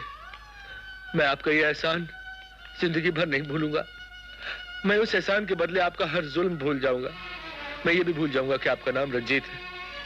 आज आपके दर पे एक हवलदार नहीं आया, एक बाप आया भीख मांगने के लिए। मेरा बेटा मुझे लौटा दीजिए। देखिए, अपने जज्बात पर काबू रखिए। मैंने आपसे पहले भी कहा है कि आपको पहचानने में भूल हुई है। रंजीत, अगर मैंने तुम्हें ढूंढ निकाला है तो मैं अपने बेटे को भी ढूंढ निकालूंगा। ये मत समझना कि तुम बच गए हो, ये मत समझना कि तुम्हारे केस की फाइल पुलिस वालों ने बंद कर दी है। मैं उस फाइल को दोबारा खुलवाऊंगा रंजीत। मैं दुनिया के सामने तुम्हारे चेहरे से शराफत का नकाब नोच कर तुम्हारा असली रूप दुनिया को दिखाऊंगा। मैं दुनिया को बता दूंगा कि तुम समाज के दोस्त दिलीप राय नहीं, बल्कि समाज के सबसे बड़े दुश्मन रंजीत हो। आप चाहे कुछ भी कहिए सर, जो आज इस शहर में धर्मात्मा मिस्टर दिलीप राय के नाम से मशहूर है, वो 20 साल पहले का मुजरिम रंजीत सिंह है। मैं दावे के साथ कह सकता हूं सर। ये तुम क्या कह रहे हो रामनाथ? जानते हो दिलीप राय शहर का कितना बड़ा इज्जतदार आदमी है। कितने ही स्कूल, धर्मशाला, अस्पताल उसके चंदे से चल रहे हैं। बड़े बड़े शहर का हर आदमी उससे मिलना अपने लिए फख्री बात समझता है। क्या ऐसा नहीं हो सकता सर कि उसने अपना रूप बदल लिया हो? तुम्हें तो तुम्हारे बेटे गम ने पागल कर दिया है। तुम्हें तो शहर का हर तीसरा आदमी डाकू रंजीत सिंह नजर आता है। चलो मैं तुम्हारी बात मान भी लूं, तो क्या सबूत है इस बात का? और पुलिस बिना किसी सबूत के इतने बड़े आदमी पर हाथ नहीं डाल सकती। साहब, आपका फोन। कौन? रामनाथ। रामनाथ, तुम्हारा टेलीफोन। मेरा? हाँ, तुम्हारा ही टेलीफोन है। हेलो रामनाथ, मैं सेठ दिलीप रॉय बोल रहा हूँ। वक्त की गाड़ी एक बार हाथ से निकल जाती है तो दोबारा हाथ नहीं आती। अगर तुमने अपनी जुबान खोलने की कोशिश की तो तुम्हारे बेटे की लाश। हेलो हेलो, खैरियत तो है? हाँ सर, आपने सही कहा था सर। मुझे गलतफहमी हो गई थी सर। मैं माफी चाहता हूँ सर, माफी चाहता हूँ।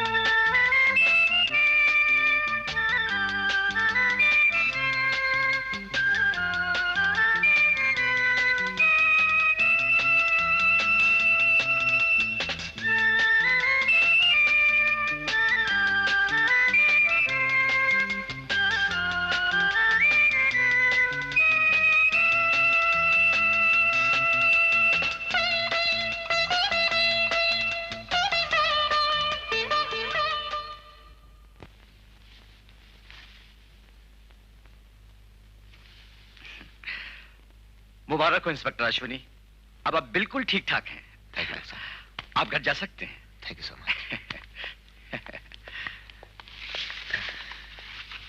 क्या सपना, पिंटो का पता चला या अभी तक फरार है? पिंटो फरार हुआ तो क्या हुआ, उसके होने ना होने से कोई फर्क नहीं पड़ता। मैं हकीकत जान चुका हूं। क्या बाबा?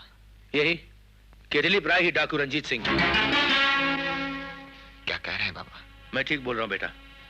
मैंने उसे उसी वक्त पहचान लिया था जब वो बेहोशी के आलम में तुम्हें सुई देके मारना चाहता था। तो क्या उसने अश्विनी को मारने की कोशिश की? हाँ, वो तो अच्छा हुआ कि मैं वक्त पर आ गया। मुझे देखकर वो भाग गया। मैंने आईजी साहब को उसकी असलियत बताने की बहुत कोशिश की, मगर राजी साहब के घर में उसने मुझे फोन करके धमका दिया। कहा कि अगर मैं उसकी असलियत किसी को बताऊं तो वो मेरे बेटे को, यानी तुम्हारे भाई को जान से मार देगा। लेकिन उसे मुजरिम साबित करने के लिए सिर्फ यही काफी नहीं। इंस्पेक्टर अश्विनी और इंस्पेक्टर अनीता वर्मा ने हमारे नाक में दम कर दिया है। इंस्पेक्टर अश्विनी छापे मारता जा रहा है और अनीता वर्मा प्रोफेसर के पीछे पड़ी है। और वो प्रोफेसर है कि हमें फॉर्मूला देने के लिए तैयार ही नहीं होता। समझ में नहीं आता कि मैं क्या करूं। निशा, मैंने तुम्हें यहां इसलिए बुलाया है कि तुम जाके राजा से कह दो कि वो करेंसी नोट्स कहीं और शिफ्ट कर दे। कहीं अश्विनी की नजर पड़ गई तो और लेने के देने पड़ जाएंगे। हेलो इंस्पेक्टर, मैं निशा बोल रही हूँ। हाँ बोलिए। राजा करेंसी नोट लेकर चुनाभट्टी जाएगा। ओके, मैं अभी पहुंच रहा हूं। Thank you.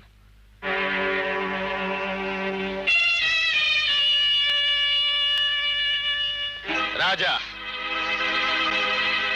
उस दिन तुम मेरी आंखों में धूल झोंककर एयरपोर्ट से निकल भागे, लेकिन आज नहीं निकल पाओगे।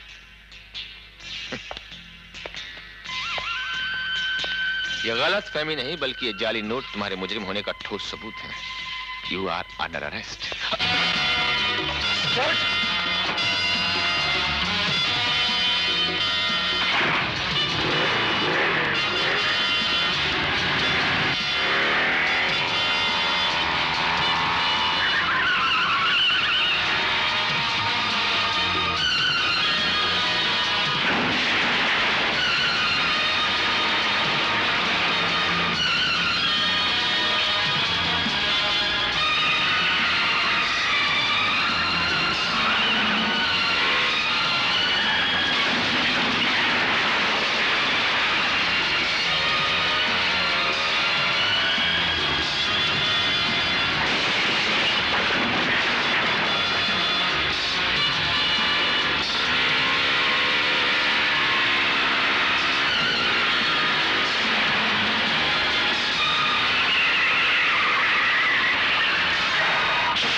और इस वक्त मैं यहाँ मुजरिम की तलाश में आया हूँ। मुजरिम की तलाश और यहाँ? क्योंकि यहाँ उसको पनाह मिल सकती है।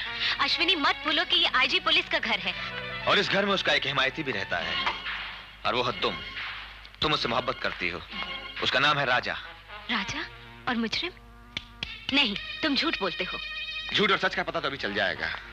मैं इस घर की तलाश लेना चाहता हूँ। हरगिज नहीं। तुम हसद की आग में जल रहे हो और राजा को मेरी नजरों से गिराना चाहते हो, लेकिन मैं उससे मोहब्बत करती हूँ। जिसकी मोहब्बत का तुम दम भर रही हो, वो स्मगलिंग के बहुत बड़े गैंग से जुड़ा हुआ है। वो समाज और इंसानियत का बहुत बड़ा दुश्मन है।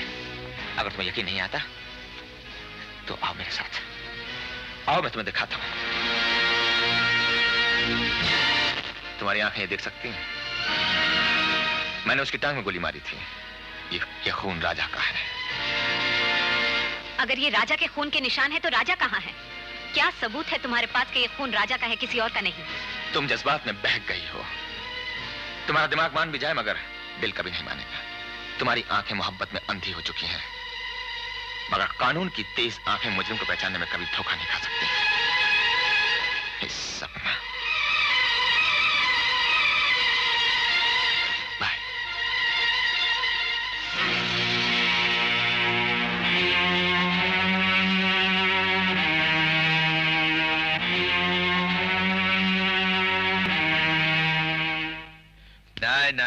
नहीं, तुम पुलिस की नजरों में आ चुके हो।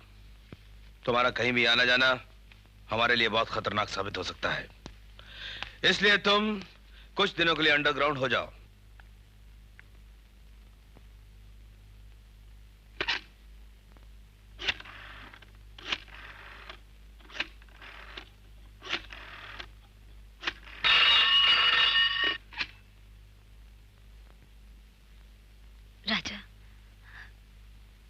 तुम्हें हैरत हो रही होगी कि आधी रात को मैंने तुम्हें फोन किया। मुझे मालूम है कि तुम्हारे पाँव में गोली लगी है और गोली निकालने के लिए तुम्हें एक डॉक्टर की जरूरत है। एक डॉक्टर होने के नाते मैं तुम्हारी क्या मदद कर सकती हूँ? मुझे अफसोस है सपना, पुलिस की नजरों में आने के बाद मुजरिम अपने घर नहीं जाता। पुलिस उसके घर पहुंचती है। मैं अश्विनी कुमार बोल रहा हूं, नाकाम आशिक नहीं, एक जिम्मेदार पुलिस ऑफिसर।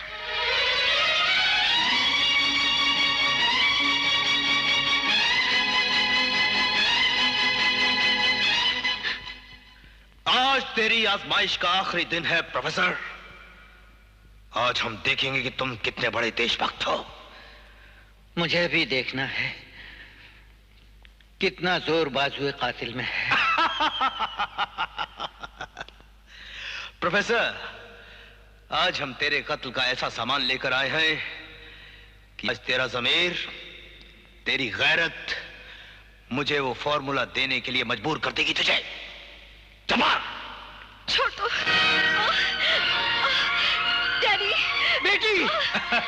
प्रोफेसर, आज तक हम तुम्हारी बेटी की शख्सियत से खेलते आए हैं, लेकिन आज हम तुम्हारी बेटी की इज्जत से खेलेंगे। नहीं। तो फिर फॉर्मूला बताओ। नहीं पिताजी, मत जाने दीजिए मुझे, लेकिन इस जालिम के हवाले फॉर्मूला मत कीजिए।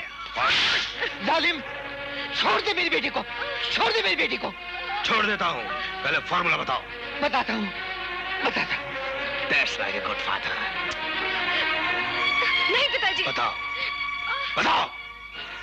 मैं फॉर्मूला डिस्ट्रॉय कर चुका हूँ। फिर वही ड्रामा।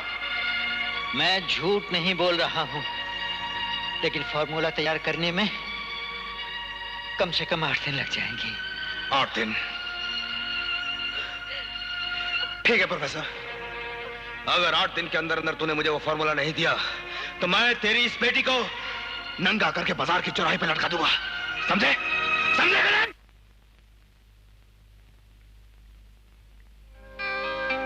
नजर में ढांप के रंगीन ख्वाब लाया हूँ, छुपा के दिल में वफा की किताब लाया हूँ। ये इश्क है या जुनून है मेरा खुदा जाने, मैं एक गुलाब की खातिर गुलाब लाया हूँ। ये क्या? नजर में शोले, माथे पे बल। आज लगता है किसी बदनसीब की शामत आने वाली है, क्योंकि हमारी हुस्न की सरताज गुस्से में बल खाई हुई है।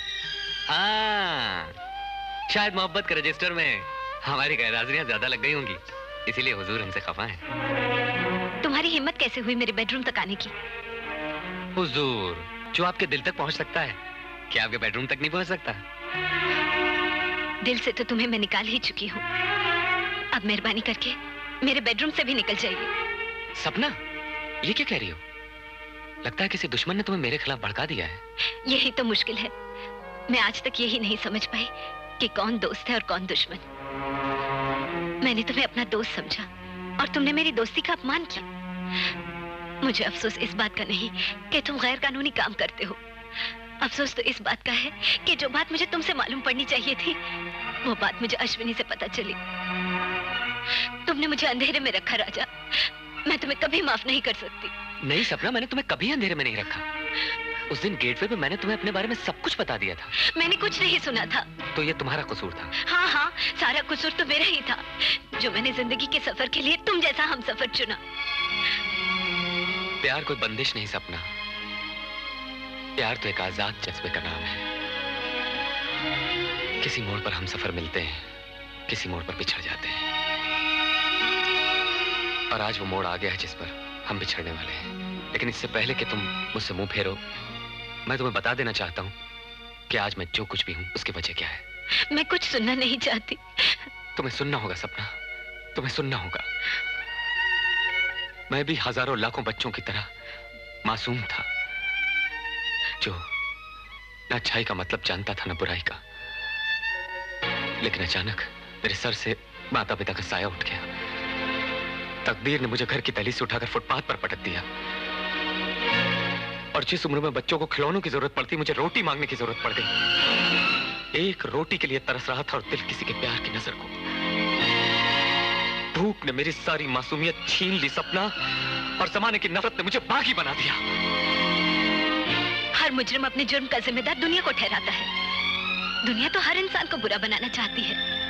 जो इंसान बुरा बन जाता है वो दुनिया से हार जाता है, और जो तकलीफें सहकर भी अच्छा बना रहता है दुनिया उससे हार जाती है, उसकी पूजा करती है। बेशुमार लोगों ने तकलीफें सही, भूख प्यास के दुख झेले। अगर सब तुम्हारी तरह मुजरिम बन जाते तो सारी दुनिया मुजरिमों का अड्डा बन जाती। सपना, तुमने मेरे मन की आंखें खोल दी। मैं भटका हुआ था, तुमने मुझे सही रास्ता दिखा दिया। आज के बाद मैं बुराई का रास्ता छोड़कर नेकी के रास्ते पर चलूंगा। हेलो बाबा, मैं राजा बोल रहा हूं, आपका बेटा राजेंद्र। हाँ बाबा, आपका राजेंद्र। राजा, मेरा बेटा राजेंद्र आज अचानक 20 साल बाद बाप का टेलीफोन नंबर किसने दे दिया तुम्हें? ये टेलीफोन नंबर तुम्हें डाकू रंजीत सिंह ने दिया या मिस्टर दिलीप राय ने? देखो बेटा, तुम चाहे कोई भी हो, मगर एक बात मेरी याद रखना, एक मजबूर बाप को परेशान करोगे ना तो भगवान भी कभी माफ नहीं करेगा तुम्हें। बाबा, मैं आपका बेटा हूं, जिसकी रगों में हवलदार रामनाथ का खून है, जिसे डाकू रंजीत सिंह उठा ले गया था। ये तो सारा शहर जानता है, लेकिन सारा शहर ये नहीं जानता होगा बाबा कि मेरे जन्मदिन पर मेरी माँ ने तोहफे में मुझे मफलर दिया था। मफलर? सारा शहर ये नहीं जानता होगा बाबा कि हम चोर सिपाही खेल रहे थे। हाँ? माँ ने आपको खंबे से बांध दिया था। ये मेरी पहली चोरी है, मुझे छोड़ दो। सारा शहर ये भी नहीं जानता होगा बाबा कि डाकू रंजीत सिंह ने मेरी माँ का कत्ल किया था और मुझे उठा कर ले गया था। आप गिड़गिड़ा कर कह रहे थे। हाँ बेटा, हाँ, हम मुझे याद तू ही है, तेरे सिवा और कोई नहीं जान सकता ये बात। बेटा राजेंद्र, बेटा मुझे बता दे, तूने इतने दिन क्यों तड़पाया अपने बाप को? बाबा, मैंने आपको उसी दिन पहचान लिया था जब अश्विनी के जन्मदिन पर आपको देखा था। तो क्या राजा ही मेरा बेटा राजेंद्र है? हाँ बाबा। मगर तूने उसी वक्त क्यों नहीं बताया मुझे बेटे? क्यों मुझसे इतनी दूर रहा, क्यों? बाबा, किस मुंह से बताता मैं आपको? गलत काम कर रहा था मैं, अब नेकी के रास्ते पर चल रहा हूँ और आपसे मिलने आ रहा हूँ, और अपने भाई अश्विनी से भी। राजा, तुमने ये फैसला बड़ी देर में किया है। तुम्हें शायद मालूम नहीं कि तुम गुनाहों के उस मोड़ पर पहुंच चुके हो जहां से लौटना मुश्किल ही नहीं बल्कि नामुमकिन भी है। राजा के लिए कुछ भी नामुमकिन नहीं। जितनी आसानी से राजा गुनाहों के रास्ते पर चल सकता है, उतनी ही आसानी से वो उसे छोड़ भी सकता है। ठीक है राजा, अगर तुमने फैसला कर ही लिया है तो हम तुम्हें मजबूर नहीं करेंगे, लेकिन जाने से पहले हमारा एक आखिरी काम तो करते जाओ। दिलीप राय, जब तक मैं ये नहीं जानता था कि अच्छाई क्या है बुराई क्या है, मैं कोई भी काम कर देता था, लेकिन अब मैं जान गया हूं कि अच्छाई और बुराई में फर्क क्या है, और अब मैं ऐसा कोई काम नहीं करूंगा जिसे करके मुझे अफसोस हो। राजा, तुम समझते हो मुर्गा बांग नहीं देगा तो सवेरा नहीं होगा? मेरी दुनिया में तो सवेरा हो चुका है, लेकिन तुम्हारी दुनिया में गुनाहों की जो काली रात छाई हुई है, उसका सवेरा शायद कभी ना हो। राजा!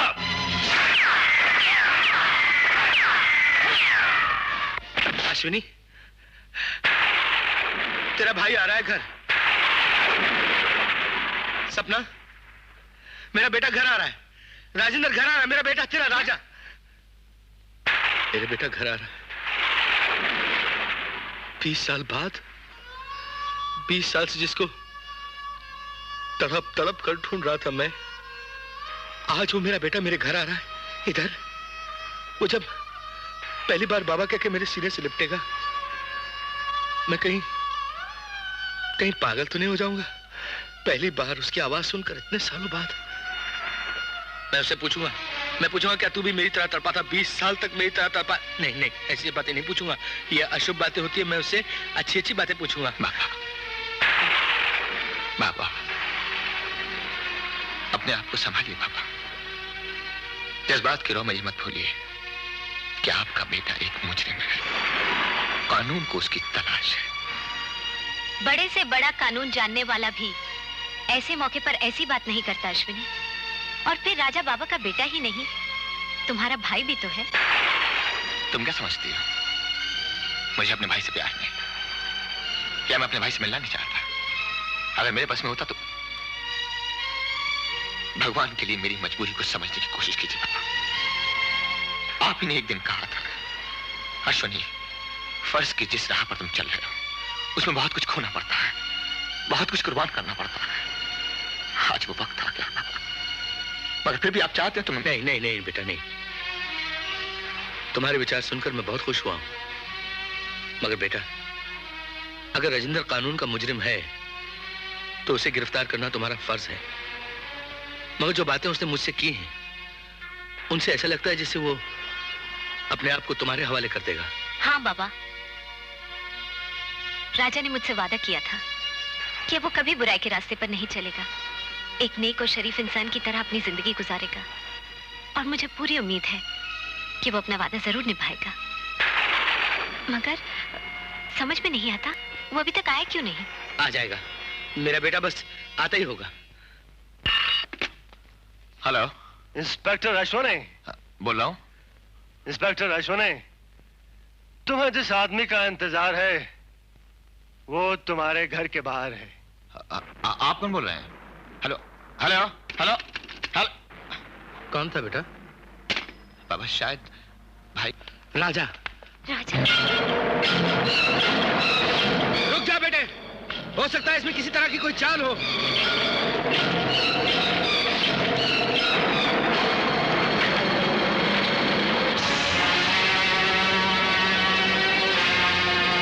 राजा,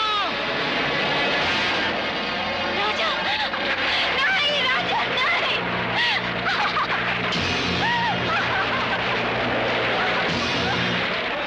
राजेंद्र मेरे बेटे, तू तो मेरे घर आने वाला था ना बेटे।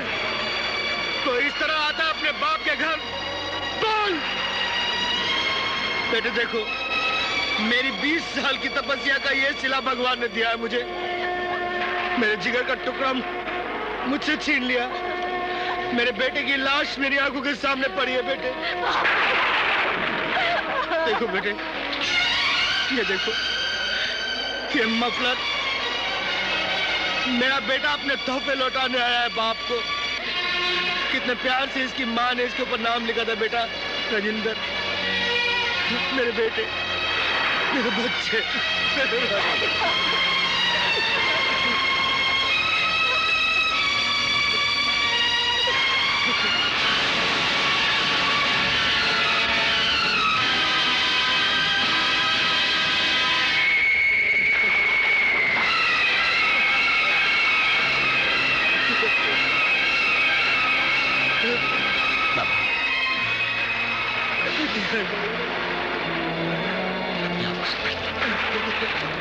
अपने आप को संभालिए बाबा, प्लीज बाबा।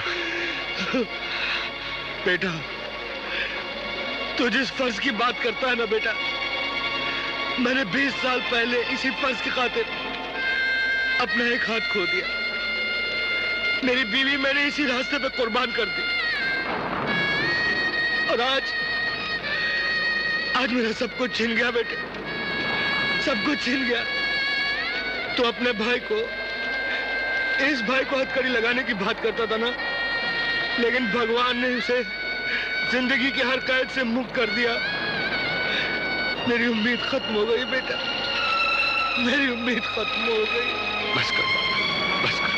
मेरा राजा कभी नहीं आएगा।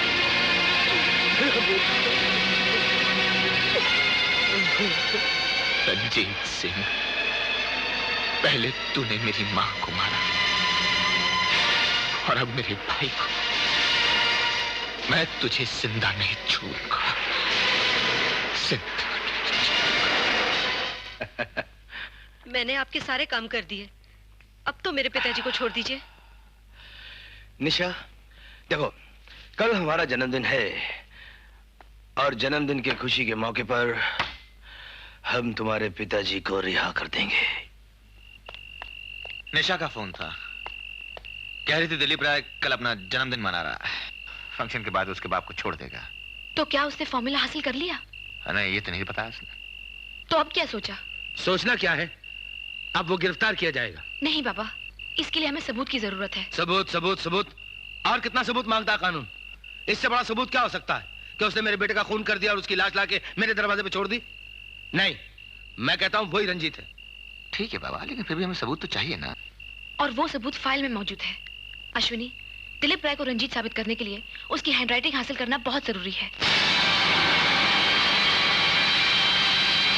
वाह भाई, तुम तो वाकई बहुत बड़े कलाकार हो। और तुम्हारी इस रुखसाना सुल्ताना ने तो हमारी बर्थडे पार्टी को 4 चांद लगा दिए। चांद तो वैसे एक होता है, 3 और लग गए। यार ये रही तुम्हारी बख्शिश। बड़े कदरदान है। चलो लौंडियो, सलाम करो। चलो, ऐसे कदरदान दिलवारे कहाँ मिलते हैं? हुजूर से वो बात करो ना। अरे भाई, ऐसी कौन सी बात है जो इशारों से कही जा रही है? जरा हम भी तो सुने। वो क्या है हुजूर, शोहरत की भूख हर इंसान को होती है, खासकर इन लौंडियों को कुछ ज्यादा ही होती है। हुजूर, इन कनीजों की आरजू है कि इनका फन मंजर आम हो जाए। जी हुजूर। तो फिर अड़चन किस बात की है? वो क्या है हुजूर, हुजूर क्या है कि गरीब फनकारों को कोई थिएटर वाला काम ही नहीं देता है। अगर आप गरीब परवर की पर इनायत हो जाए और आप किसी थिएटर वाले के नाम एक सिफारिशी खत लिख देना, तो हम गरीब फनकारों की जिंदगी बन जाएगी मालिक। बस इतनी सी बात है, अभी देता हूँ।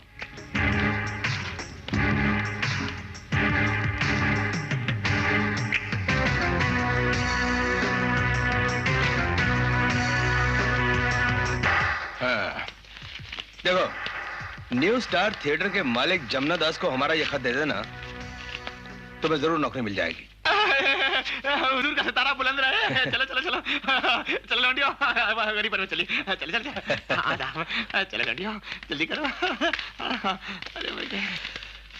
अरे भाई सुलेमान। जी हुजूर। जरा लेटर तो पढ़ लो, कुछ और तो नहीं लिखना। अरे हुजूर, आपने अंग्रेजी में लिखा होगा, हमारे बाप दादा नहीं पढ़ा। इंस्पेक्टर अश्विनी, तुम मुझे बेवकूफ समझते हो कि मैं तुम्हें अपने हाथ कट कर दे दूंगा?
हथियार फेंक दो और सबको छोड़ दो, छोड़ दो सबको।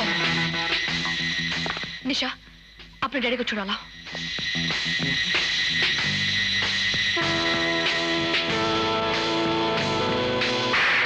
पिताजी, चाबी। हिलने की कोशिश मत करना, जैसा कहती हूँ वैसा ही करो। आइए पिताजी।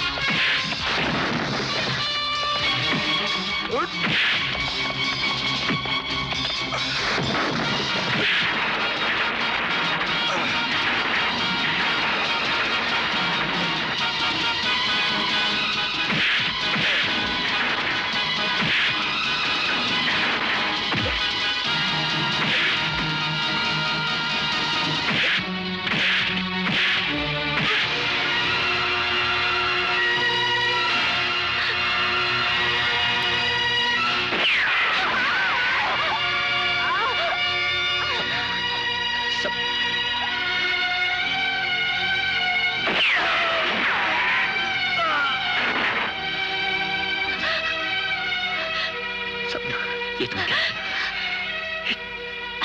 अश्विनी, तुम पुलिस वाले फर्ज के लिए अपनी जान देते हो। मैंने दोस्ती के लिए अपनी जान दे दी। अश्विनी, अनीता, अश्विनी,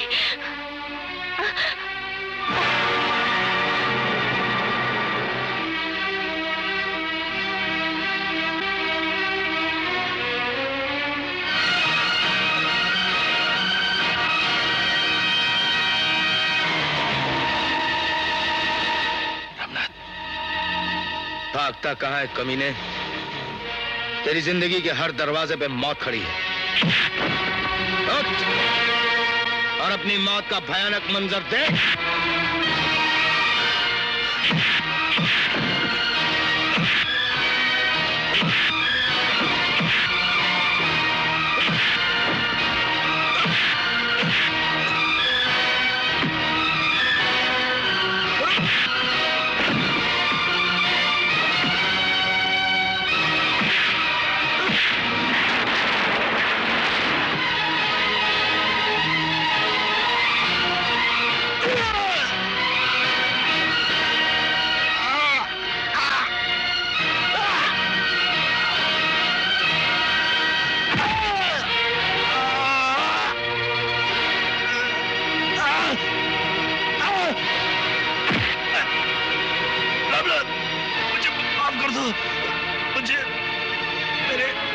की सजा मिल गई। नहीं नहीं रंजीत, मैं तुझे कभी माफ नहीं करूंगा। तूने मुझसे मेरे जीवन साथी को छीना है, मेरे जिगर का टुकड़ा तूने मुझसे अलग किया रंजीत।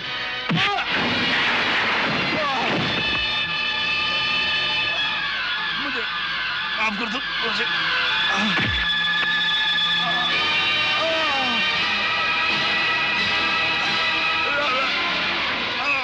मत मार मुझे। माफ नहीं, याद है तूने क्या कहा था? एक बार वक्त की गाड़ी हाथ से निकल जाए तो दोबारा कभी हाथ नहीं लगती। अब तेरे वक्त की गाड़ी निकल चुकी है। बाबा, आप कानून के मुहाफिज रह चुके हैं, कानून को अपने हाथ में मत लीजिए। अश्विनी, मैं जब तक इसे अपने हाथ से नहीं मारूंगा मेरी आत्मा को शांति नहीं मिलेगी। और रही तुम्हारे कानून की बात, तो कानून अब भी सबूत मांगता है। सबूत मिल चुका है बाबा। सुनो दिलीप राय, तुम्हारे साथी शाका ने सब कुछ बता दिया है। तुम वही डाकू रंजीत सिंह हो जो आज से 20 बरस पहले जेल तोड़कर भागा था।